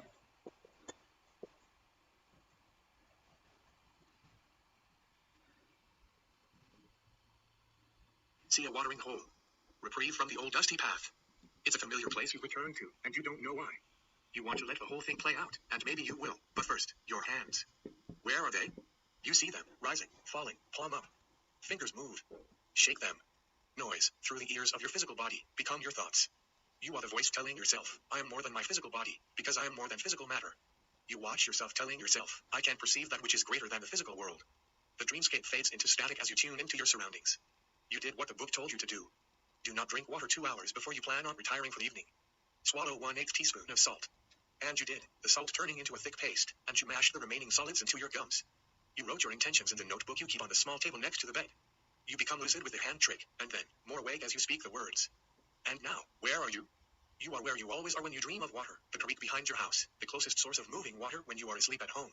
And this confuses you when you are traveling for work, because you will find yourself transported to this creek behind your house, even when you're thousands of miles away. Why? Out of ease? Habit? You don't know what to call it? It is something that started when you were a child, and it was only when you were older and began to wander beyond the creek when you realized it wasn't a bad dream after all. It was your life, the real thing, and it was occurring outside of your body. You read about the ancient Egyptians, and how they thought the soul could move with the ka, second body, outside of the physical body, what New Age spiritualists call astral projection. The invisible vibratory energy that animates your physical body, what you call consciousness, and what hermetics call the vital life force. The ka, the second body within the physical body, and the soul, wrapped up like Russian dolls inside of the physical. Now, body asleep, mind awake, your consciousness has separated from the physical, and anyone who sees you here standing by the creek would think you're a ghost. And you sometimes wonder how many ghosts are really just sleepwalking minds, dreaming, replaying an emotional event, or are simply looking for moving water. As a teenager, you couldn't escape the world like your friends could. Drugs, alcohol, romantic relationships were forbidden in your religious home. A misfit at home, at church, at school, you would escape the only way you knew how. You would lie very still for what seemed like hours until you clicked out of your body. Dream walking is what you called it, and like most escapes teenagers indulge in, it was easier than suicide and still felt a lot like death. You, lifting out of yourself to become something else. Now, it's not so easy. You're tired all the time. You fall asleep before you feel the click and have to pull yourself out of a dream. When you come to, you have to orient yourself. Tune in. You figure that you are just as lazy outside of your body as you are inside your body, and that's why you are always at the same creek whenever you come to out of a dream about water. It could be the ocean dream, where you are walking into the waves, and a crowd of people are behind you, watching with sharp sticks and fire. Or the pool at the middle school you attended where you had embarrassing dreams as a teenager, and it's always odd when you find yourself as an adult in a rerun of a dream from many years ago. And you remember the water dreams and dream walking only started after you almost drowned in Lake Michigan as a child, when the rip current took you under, and your father's arms dove in after you, bruising your ribs and shoulder, swimming on his back to the sandbar parallel to the shore. How many dreams have you struggled against the undertow to only be pushed farther away from shore? How many times have your lungs filled with water and death has never come? You sometimes think that everyone in the world died somehow in childhood, but none of us have accepted it, so we're all just living in a shared fantasy with other dead children. And we're all growing older, procreating, and creating a new alternative reality for other children who cannot accept their deaths. You're not sure why this all works, why it helps you become conscious out of the body when you miss the click and enter a dream. You think it has to do with desire, and how it must be easier to leave the physical when it is tired or uncomfortable. Uncomfortable, like a stress dream. Tired, like a fever dream.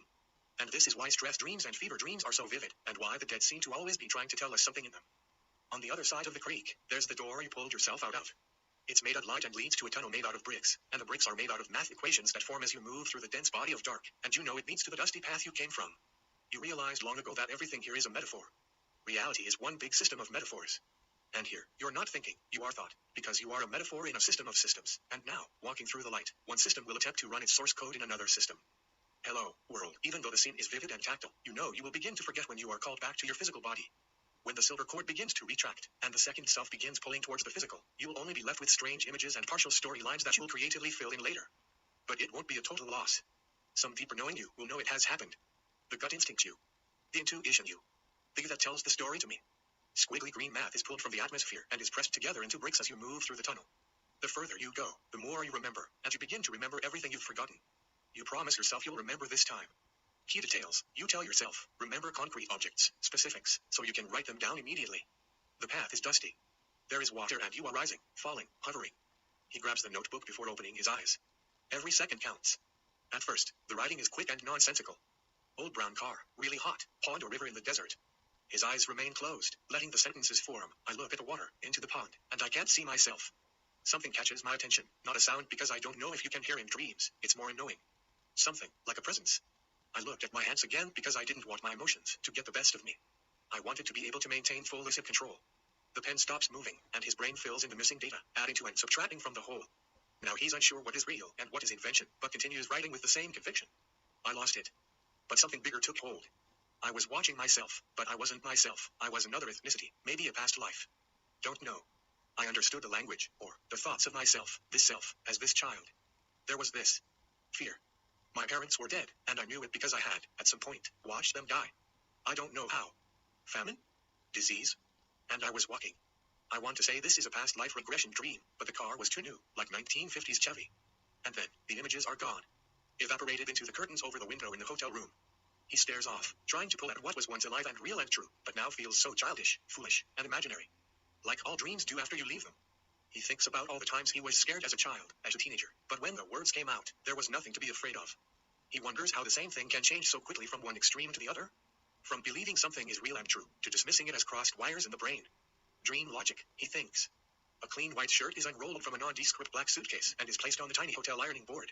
Hot water drips through a 1-cup coffee maker, which will be poured into a 1-cup French press. Before leaving, he ground the locally roasted coffee beans and put them in an airtight canister, because high-quality coffee is important.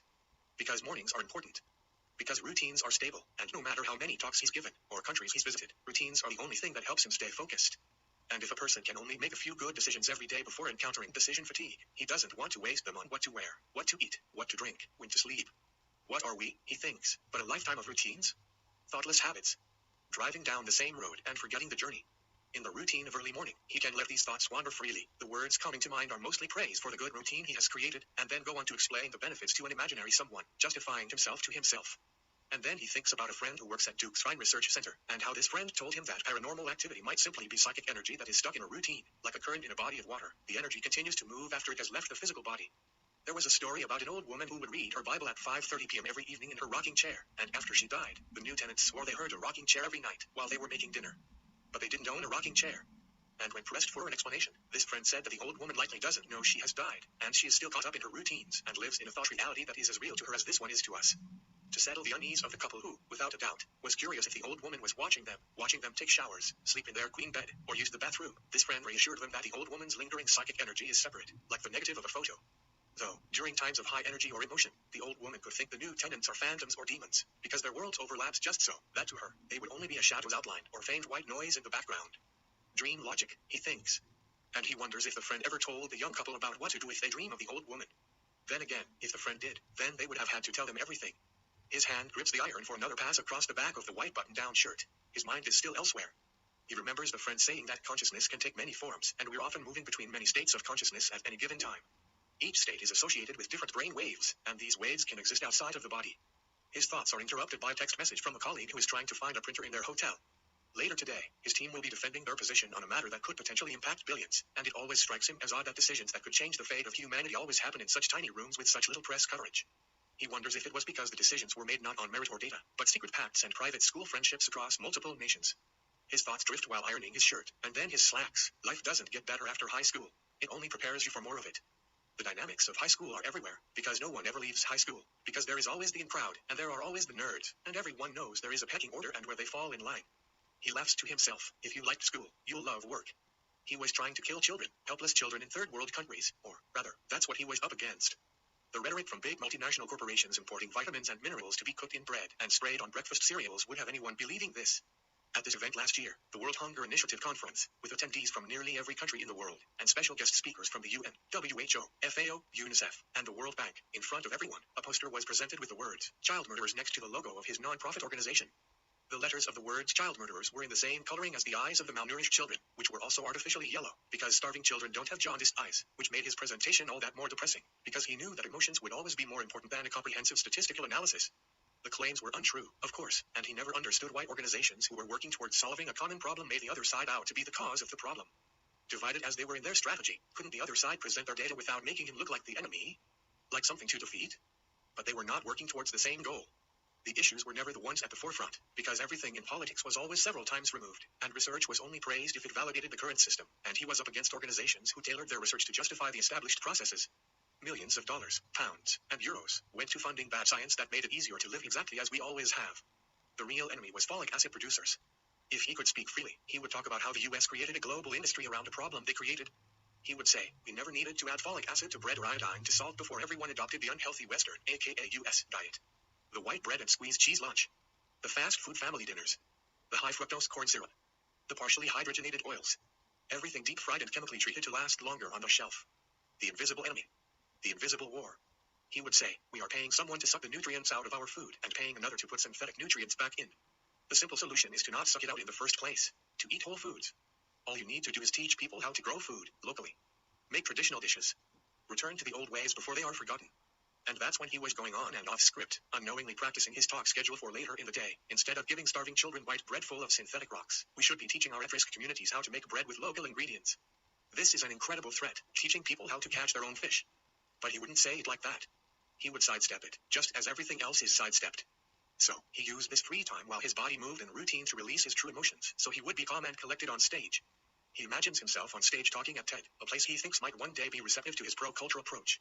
He's decided to call the TED Talk pro-culture is the new counterculture, and he begins somewhere near the beginning and hops around through his favorite parts. Face scrunched and concerned, he thinks, everyone is at fault here. It's my country's fault for offering you money, and it's your leader's fault for taking it. Western countries built factories in war-torn countries, paying the corrupt government so they can pay the workers pennies a day. Before Western imperialism, the native people, the first people, didn't have nutritional problems. What happens when an overweight, diabetic, high blood pressure indigenous person returns to the bush to live as they did when they were a child? The way their ancestors had been living for thousands of years. All of their health problems go away. And we know this to be true. The older generation is dying, and with them, their culture. And with them, the health of a nation. If we work to preserve the culture, we will preserve the quality of life for future generations. If a nation of people are dependent on you to donate fortified bread and a nation of consumers want to pay cheap prices for technology and handbags and sweatpants, there will never be an impetus for change. Western consumers get cheap clothes and cell phones, so they turn their heads. The corporations continue to profit, so the stockholders turn their heads. And the government continues to get paid, so they tell everyone they have a strong economy. And government officials get paid off, and they turn their heads on the people who gave them their trust. And there are always workers, because young people will continue to leave their villages for the city, because they think they'll get rich, and a year later they'll still be getting paid next to nothing. They lose fingers and get sick. They realize they're replaceable. They become drug addicts, prostitutes, homeless. So, the US sends more fortified bread. The funding goes to organizations who suck nutrition out of corn-based products, and then spits laboratory jelly back in. And the cycle continues. He was dressed. His bag was packed. He was stretched, showered, and caffeinated, all without thinking. He texted with his co-worker who told him she found a printer, but the hotel clerk who was helping her blew a circuit and blamed her for having a faulty international converter. She was able to print off their notes for the presentation, but was unsuccessful in convincing the clerk that the U in USB stands for universal. In the taxi to the convention building, he felt his body changing, pulling closer to the bones. Retreating. Folding in on itself. In public, where did his confidence go? He knew people felt uncomfortable around him because he was anxious. Even around people he knew quite well, he still found himself talking to the ground most of the time, or just passed them over their shoulders. Medically, he tried to self-diagnose. The only traumatic event he had was nearly drowning in Lake Michigan the summer of his 8th birthday. The tug under, the rolling, the loss of control, the feeling of being very small, smaller than he was, feeling the incredible size and weight of water. He tried Toastmasters International to work on controlling his public speaking anxiety, but while others steadily improved, he'd always catch himself shaking. Sitting in his chair watching a mom practice a speech for her daughter's baccalaureate party, he still felt the familiar motion, the way he felt dizzy from being in the water too long, in the waves, the steady rocking and the fear of being swept away if you closed your eyes. He thinks, I am not the same person when I am under stress. I say things. Mean things. I am not the same person when I am happy. Or sad. Or in love. Or angry. Or confused. Or tolerant. Or horny. Or hungry. Or shy. Or ashamed. Or confident. Or impatient. Or anxious. I am high, I am low, I am centered, but never one for very long. Who are these people, these persons? And where do they go? Am I only a collection of my emotional states? Is this why Buddhists and yogis tell us to find our center, so we can grow this one persona and kill the others? Then again, he thought about past lives and death and transition and dualism, all the things that occupied his mind when he wasn't fully aware of his surroundings. He thought about the bones from all of the bodies he had ever lived inside, and where they are now. What state of decomposition they were in, and when he would leave this one behind? He thought about the soul, and how his friend at the Rhine Institute also said that in cases of violent deaths, the consciousness energy can get stuck in a loop, on repeat, reenacting the death over and over. Like people who have trauma, PTSD, and reenact the experience over and over. And he hoped that's where he went when he dreamed, when he passed through the light, to the places the dead escaped to who didn't know they were dead yet, so he could talk them down from their brutal murders or horrible accidents. And in his dream body, he would make everything black, black out the scene and sit with the soul. Tell them it was okay now. Everything was okay, it's over, and that they were free. And once they were free from the horrors of their own creating, they would disappear, move on somewhere he did not know the name of. All he wanted to do was help people from hurting themselves, because helping people was a distraction of all the ways he hurt himself. And all he ever wanted was for someone to say, it's okay in the room that feels too small, with the people who are wearing earpieces, listening to his words in their own native language. He's talking about how his team worked with a community in Guatemala teaching mothers from the lower class how to make traditional meals for their children. After 18 months, the children of the lower class were healthier than the middle and upper class children. Less hospital visits, less school absences. Higher grades. He talks about how the wealthier mothers caught on and wanted their children to have better food, so there they were, the lower class mothers teaching the wealthy mothers how to cook for their children. A bridge was constructed, and the entire community came together, crossing social and economic boundaries, and if rich and poor mothers in Guatemala can come together, surely communities could come together anywhere. It was difficult, sure, but it's the only way that leads to sustainable results. He could feel himself leave his body. The person talking wasn't him. Afterwards, he wouldn't remember what he said. Since he knew this happened every time he spoke in front of an audience, he trained himself to read, word for word, what was on the printed paper before him, reflexively looking up every few seconds so he didn't look robotic. Rising above the crowd, he could see the faces more clearly. Even in different languages, different cultures, you can tell when someone isn't listening. Distracting themselves from being bored, watching the painfully dull person stumble over their painfully dull speech. Clicking a pen, rubbing a neck, fingers being picked, anything to distance themselves from the uncomfortable moment, because the more they listen, the more they feel sorry for the speaker. The more anxious they feel. They look anywhere except at the speaker, tracing the lines in the room's architecture, leaving their eyes and ears, and drifting to those faraway places.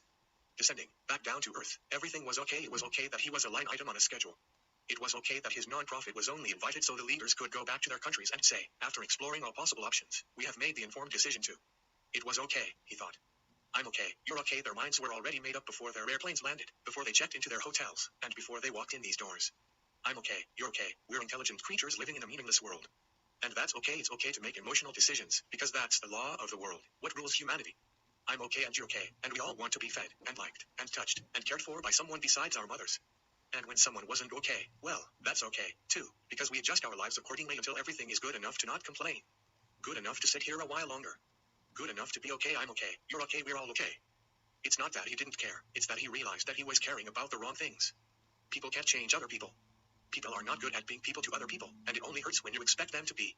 One time someone cut him off in traffic, and later, when the same car was weaving its way back over to exit off the freeway, he didn't let the car in. The car drove along next to him for a while until the lane narrowed and couldn't go any further. And no one else let the car in. It was stuck there honking the horn. The driver couldn't open its door because it was up against the concrete barrier. The passenger door was too close to traffic to open. He thought about why he didn't let the car in, and if that was the right thing to do. He wonders how long the car had to wait before someone let them back into the slow-moving current of traffic. He wonders if the person driving the car had a loved one in the hospital who was dying, and they were driving erratically because they wanted to say goodbye for it was too late. He wonders if there was a sick child in the car. He wonders if the driver was transporting his pregnant wife to the hospital. He thinks about that time whenever he wants to be cruel to someone or pass judgment on their behavior. He thinks, I'm okay, I'm okay, I'm okay, he thinks. To be alive means accepting all the stories of your past. But what happens when you can't remember? Without memory, how much of our lives exist? He remembers the early years, dating, the first time meeting his partner's family. How this new family slowly became part of his identity, part of how he defined himself and introduced himself to others. How the relationship becomes bigger, your family and their family, and how the inevitable split, either through a breakup or death, and how it's so much more painful, because there are so many more hearts to break. In the second year of their relationship, his partner's grandfather's dementia suddenly became worse, and they placed him in an assisted living home. The family visited daily, and he was there with them in the afternoons, after teaching his last class of the day. In a conversation about nothing all too important, it came out that at one time he wanted to be an artist. He minored in art in undergrad, and everyone tells him that he must paint something for the grandfather who is confused and depressed and doesn't grasp their situation. Something to pull him out of his funk. He buys supplies at an overpriced art supplies store by the hospital near the university bookstore and gets to work right away. For the first time since submitting his grad school dissertation, he feels like he's putting part of himself into something. Every night after visiting the assisted living center, he spends hours on the painting, until the painting tells him it's finished. The next afternoon, he gives the painting to the grandfather, who tells the nurses to hang it below the TV. Points with a bony finger, as if to say, yes, yes, over there, isn't it obvious? He rolls his wheelchair right up to it and lets out a tired sigh, motions, no, no, with an annoyed hand when the nurses try pulling him away. The next day, the grandfather looks at the painting a few hours in the morning and most of the afternoon. He tells the staff to turn off the TV and never plug the goddamn contraption in again. He breaks for meals but requests to sit in front of the painting until it's time for bed. A third day, and the grandfather is laughing with the painting. Talking with it. He tears up once and touches the corner gently. But most of the time, he's staring off, eyes open, not looking, something more than that. In tune with something else. A week goes by and the nurses are having private conversations amongst themselves, which spill over to conversations with the family. They talk about moving the painting. Maybe it would be best if it wasn't here at all. A nurse wheels the grandfather away and another moves in to take the painting down, hoping he'll forget it all once he's had supper and Wheel of Fortune is on the TV. The grandfather turns around and whispers through a dry voice, no, no. Please don't do that. We have to, the nurse says, for your health. The grandfather protests and says, to hell with my health, don't you think I know I'm dying? No one says anything, no one moves.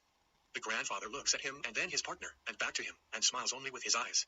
The grandfather speaks again, this time in a voice more coherent and youthful than it has been in years. This painting contains the memories of my life. I'm not only looking, because seeing is only a fraction of it, but more importantly, I am remembering. And it's all here. This painting is my life. If you take it away from me, you will take away my memory, and if one cannot remember their own life, what was the point in living it in the first place? He doesn't know why he's remembering this or what triggered it.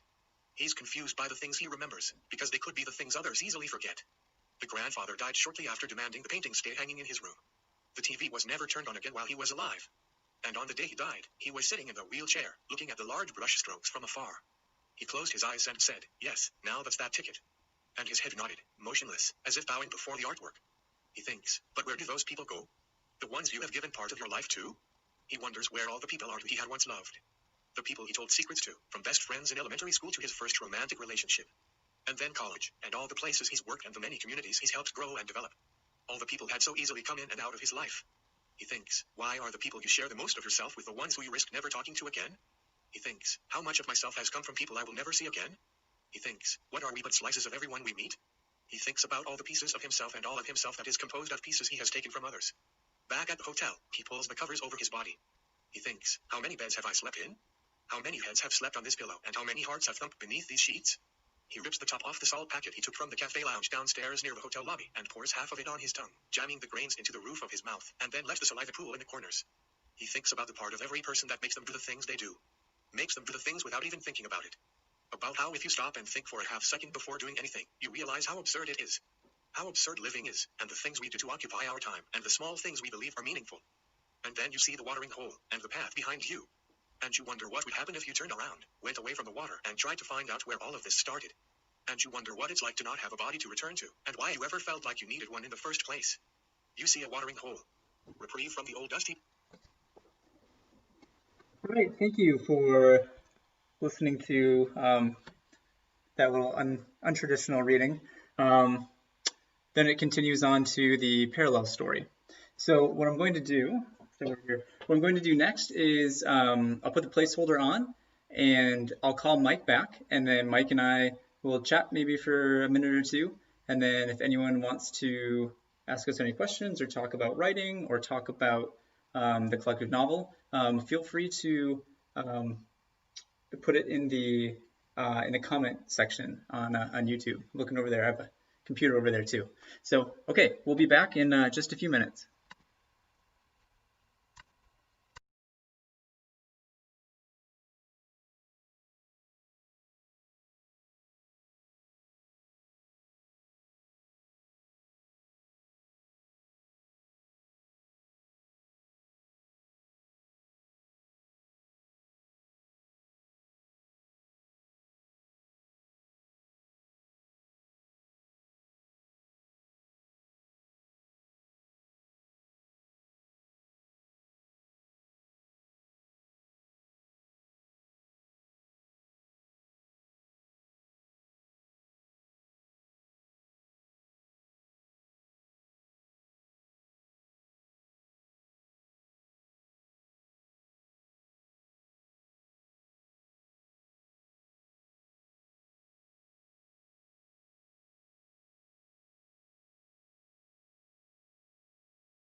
Okay, so I think we're live. Let me pull up the feed here.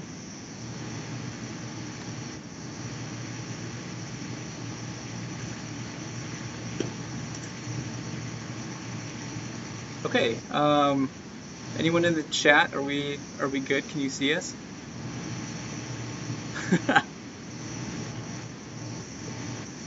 Oh, it's very jarring to watch the chat and see how behind of it is. Okay. So I think we're good. We'll maybe wait a couple seconds for people to catch up. Mm-hmm. Does this look good to everybody?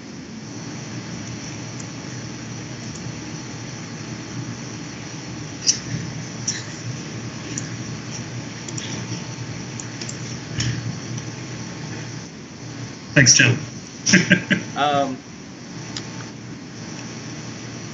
Yeah, Mike, do you want to start? You want to talk about the process, or? Yeah, I mean, I think we started by just kind of, I think we put together a list of maybe like 80 or 85 writers that all felt like they were like a good fit, like members of the community who we either knew about through like various presses like Inside the Castle or Apocalypse Party, or people that we had published ourselves, seen in some of the journals we like Always Crashing or Oculum, and we just kind of started from that list and reached out to as many people as we could, and then got a bunch of responses, which was incredible, and just kind of worked from there, giving everybody that baseline of the reprieve from the dusty old path and letting them all kind of figure out their own way around it and kind of seeing how they could integrate that type of kind of line into their own work. Yeah. Totally. Yeah, and we were, I mean, so it's something that like we've been talking about in casual conversation, even back to like Gut Text, when we were talking about the future of the press and the goals. And with 1111, we wanted to tap into the writing scene. I don't want to get into if we should call it community or scene or whatnot. Anyway, we wanted to tap into those groups of writers. And I think it's kind of silly to think of like publishers as competitors. I think that we are, I mean, we're all kind of within the space, helping each other out, promoting these unique voices. So yeah, I remember like we went to some event together in Minneapolis, and then we were at a coffee shop.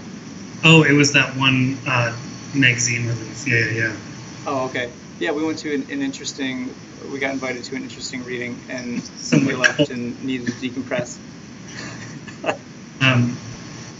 Yeah, so that was like probably like 8 or 9 months ago that we had started talking about putting this together, maybe longer. Yeah. And so it's been kind of funny working on this, because it's kind of reaching out for solicitations. You ask someone to write something and they say yeah, and then you're like, here's the deadline, and you wait 4 months for anything to happen, because you can't really start making it until you get all those contributions in. But the layout process was really fun. Kind of, I think everybody except for a handful of writers had kind of worked in that standard like Microsoft Word, like printer paper kind of size, and then so adjusting a lot of those kind of more formally unconventional pieces like Adam Tedesco's or Jake Reber's or Mike Klein's to kind of like fit into that kind of small 5x8 set of dimensions was really fun. And a lot of them were really open to kind of play and kind of seeing how the piece could change now that it was in a different format than they had submitted. And so it was kind of fun for it to still feel like a living project after everything had come in, versus kind of being like, okay, here's all the pieces, now let's just throw them into the like InDesign file and be done. It's very much like an active process laying it out. Yeah. Well, and then that too, once we got all the chapters, trying to piece like a natural flow to it, which you had up, and then I went through and we did a couple revisions, but yeah, we tried to make it flow a little bit. Yeah, I remember I had like an open, I just had like an email draft tabbed on my Gmail where anytime we would get a piece in, I would be like, does it feel like it goes before or after this piece? And so I kind of like built that first order as the chapters were coming in. And then by the time I had gone to the end, I was like, I was like paranoid. I was like, does this make sense anymore? Have I chosen the worst possible order? And then you sent back like 2 changes, and I was like, oh, thank God. Like I didn't fuck up. So there's a couple questions.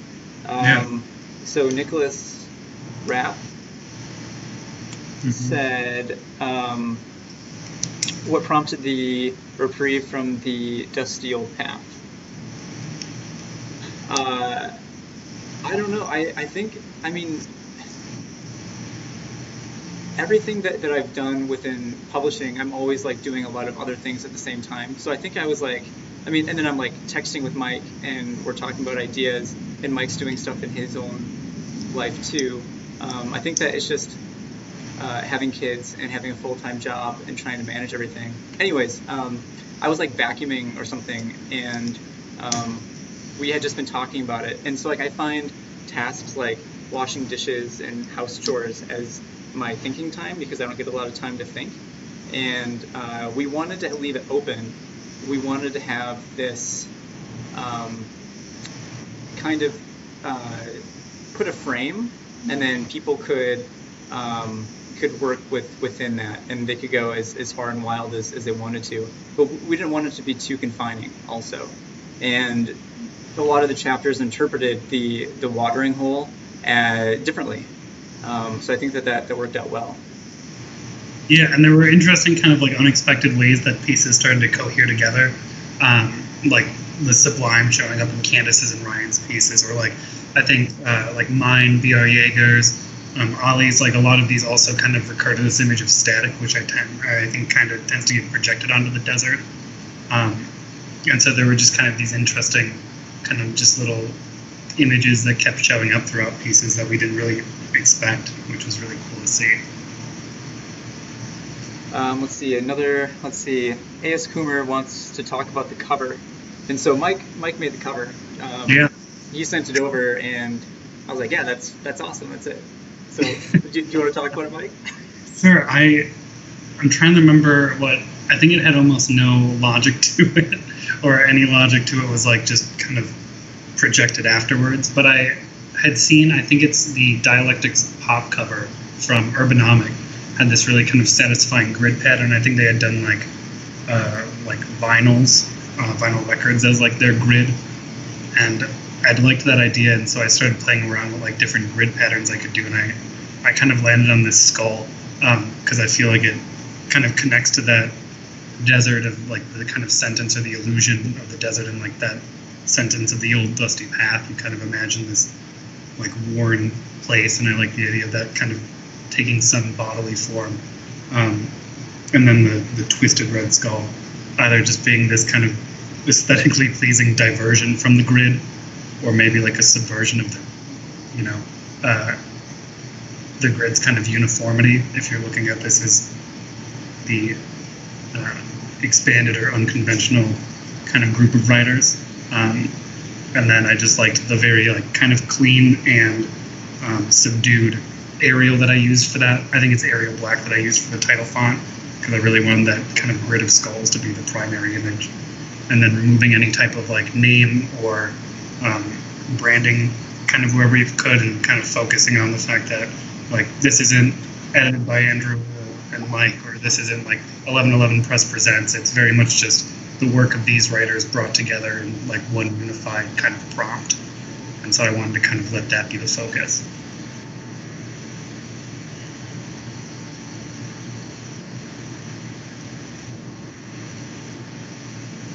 And then the front page, I really like that title page where I had made I think a 77 pointed line that I put like hard chisel maxed out on in like black and white full transparency, and so it just created this very kind of like digital topographic landscape that I thought was kind of interesting to have, this kind of matching the chaos of this like constantly shifting collective novel, kind of in the form of that haphazard plateau. And I know Andrew likes his 1111 symbolism, and so I made the 77 would be divisible by 11 for him. That's right.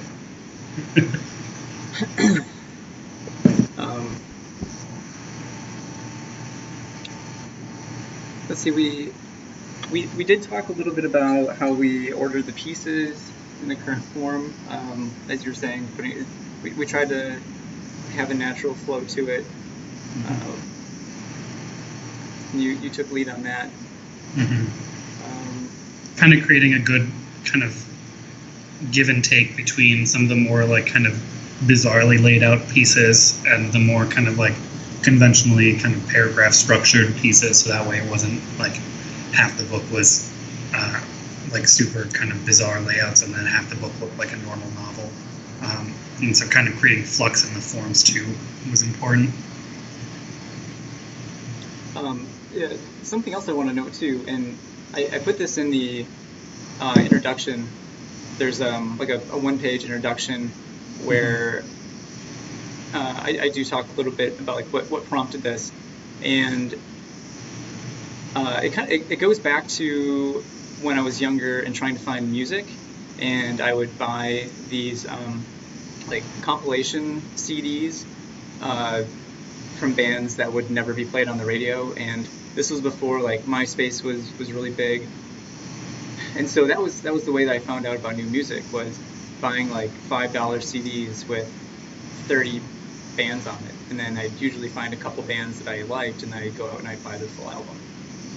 And it kind of worked both ways. So the record labels would put it out too, because it was a way for them to meet people, to get potential fans of the bands that they were releasing records of. And I wanted to do something similar, putting together a bunch of people and then selling it at cost. And then the idea is that somebody will come along, and someone who likes non-standard books, let's say, I don't know what to call it, but books that are not traditionally in bookstores, books that are not put out by big presses. And so my hope is that they'll stumble across something like this, and then a few chapters will resonate with them enough that they'll go out and they'll purchase the full-length books that they've also written. And that was the hard part too, going back to who we decided to reach out to. There's a lot of really, really great and talented writers writing in the space right now, and I don't even know how many we had. Like, I think we had like 80 or 85, and that's just like people that we know about already. And, yeah, people. Yeah, right. Yeah, it was huge, and we were like, well, how big can we make this? And then we decided to tone it down. And one of the factors was that at the time of us asking the author, they had to have a book out or forthcoming by the time of the release. And so, but by the time, or maybe it was just forthcoming. I think it was forthcoming, yeah. So then basically they could then be pointed to the other work that they've written.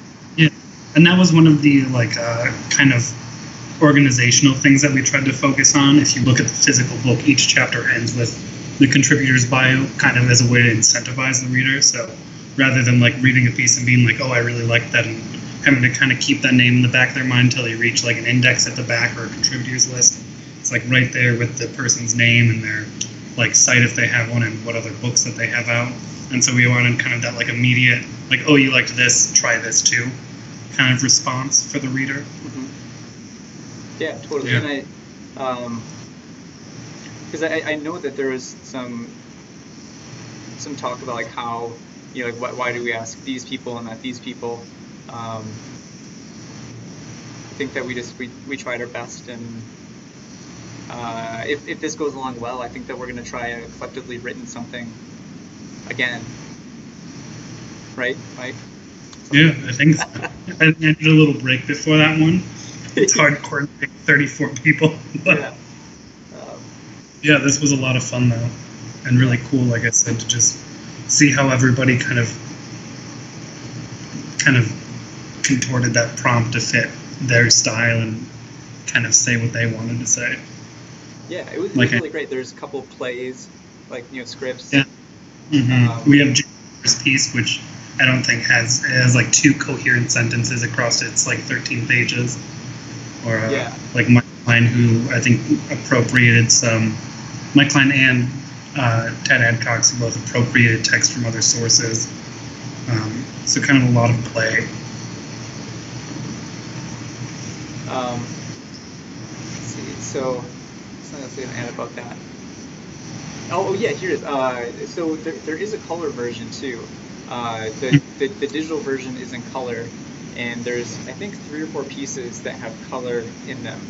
So you can go on the 1111 press site. We have all of our ebooks as name your price download. So you can download them for free. And the version on there right now is in color. So if you want to see those color features, it costs too much to print in color. And the whole goal of this project was to keep costs as low as possible, which we did. Let's see. So Nicholas is asking, do each of you have a favorite piece other than your own? Oh man. Yeah. Like trying to name like a favorite child or something. There are a couple transitions that I really like between stories that I can bring up. The way that I think it's, let me pull up the index to make sure I'm not talking out of my ass.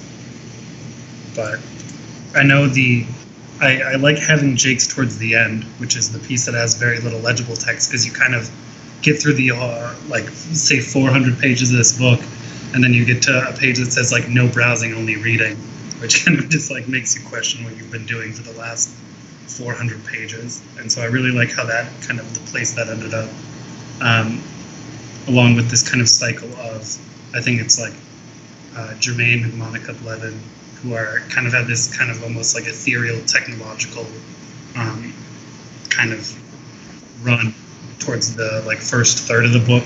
And so there's just these kind of clusters that formed that I hadn't really expected, that I had put the list together, and then when we had gone through a couple kind of edits of the order and I'd read it again, I had like picked up kind of these connections in the pieces that I hadn't necessarily expected, or connections between kind of like close touching pieces that I hadn't expected. That was really fun to come back upon.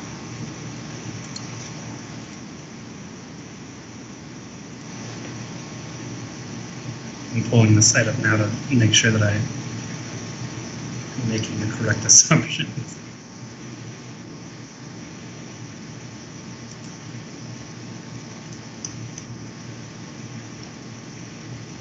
Is John Treffry still watching?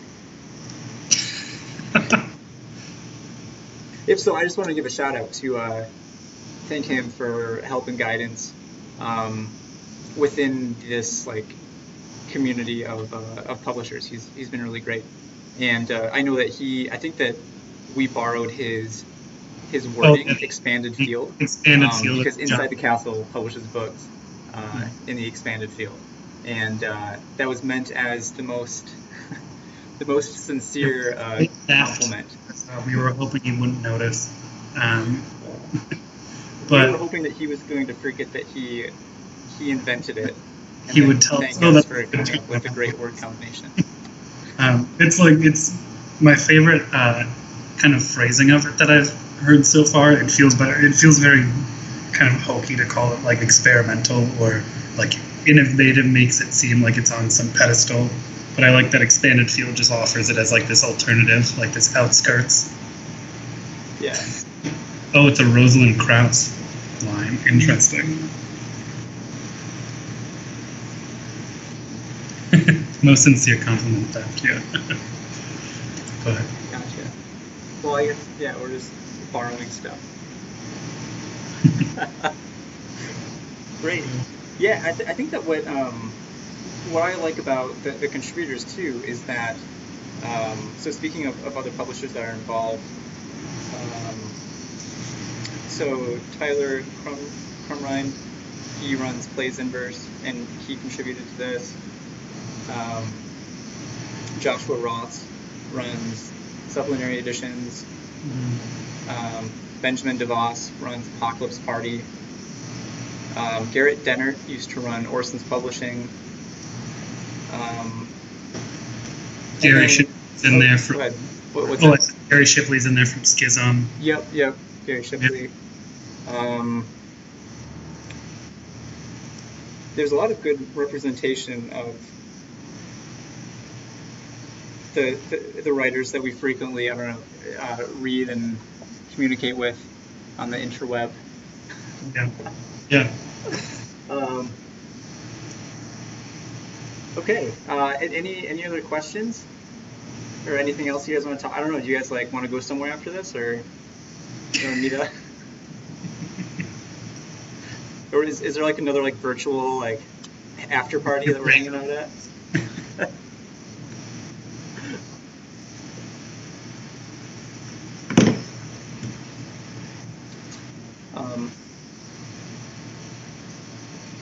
Yeah. Mike, anything from you? We'll wait a couple seconds for the delay. No, I think that covers just about everything. Oh, and I want to do a shout out to Joshua Ross. He did a really great reading with supplementary editions, like right around when COVID, when states were shutting down and things, and he did a really good job with that reading. He helped me like download this software that we're using for this video, and he guided me through how it works. I don't know. I kind of stumbled through it, but we ended up, it didn't crash, so that's a good thing. But yeah, so I just wanted to quickly say thanks to Josh for helping me with that. Yeah. Cool.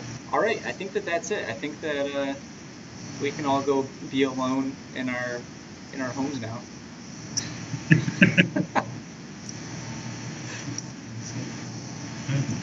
All right. Well, Mike, I'll see you sometime. Yeah, I'll talk to you soon. I don't know. We'll Skype later or something. Yeah, maybe. Yeah. Okay. Now I need to figure out how to stop the stream. So. We'll all hang up on the call, and that's a good start. Yeah. Thank you everybody for watching, and thanks for the support, and thank you for everybody who contributed and everyone who read a piece. So thank you so much.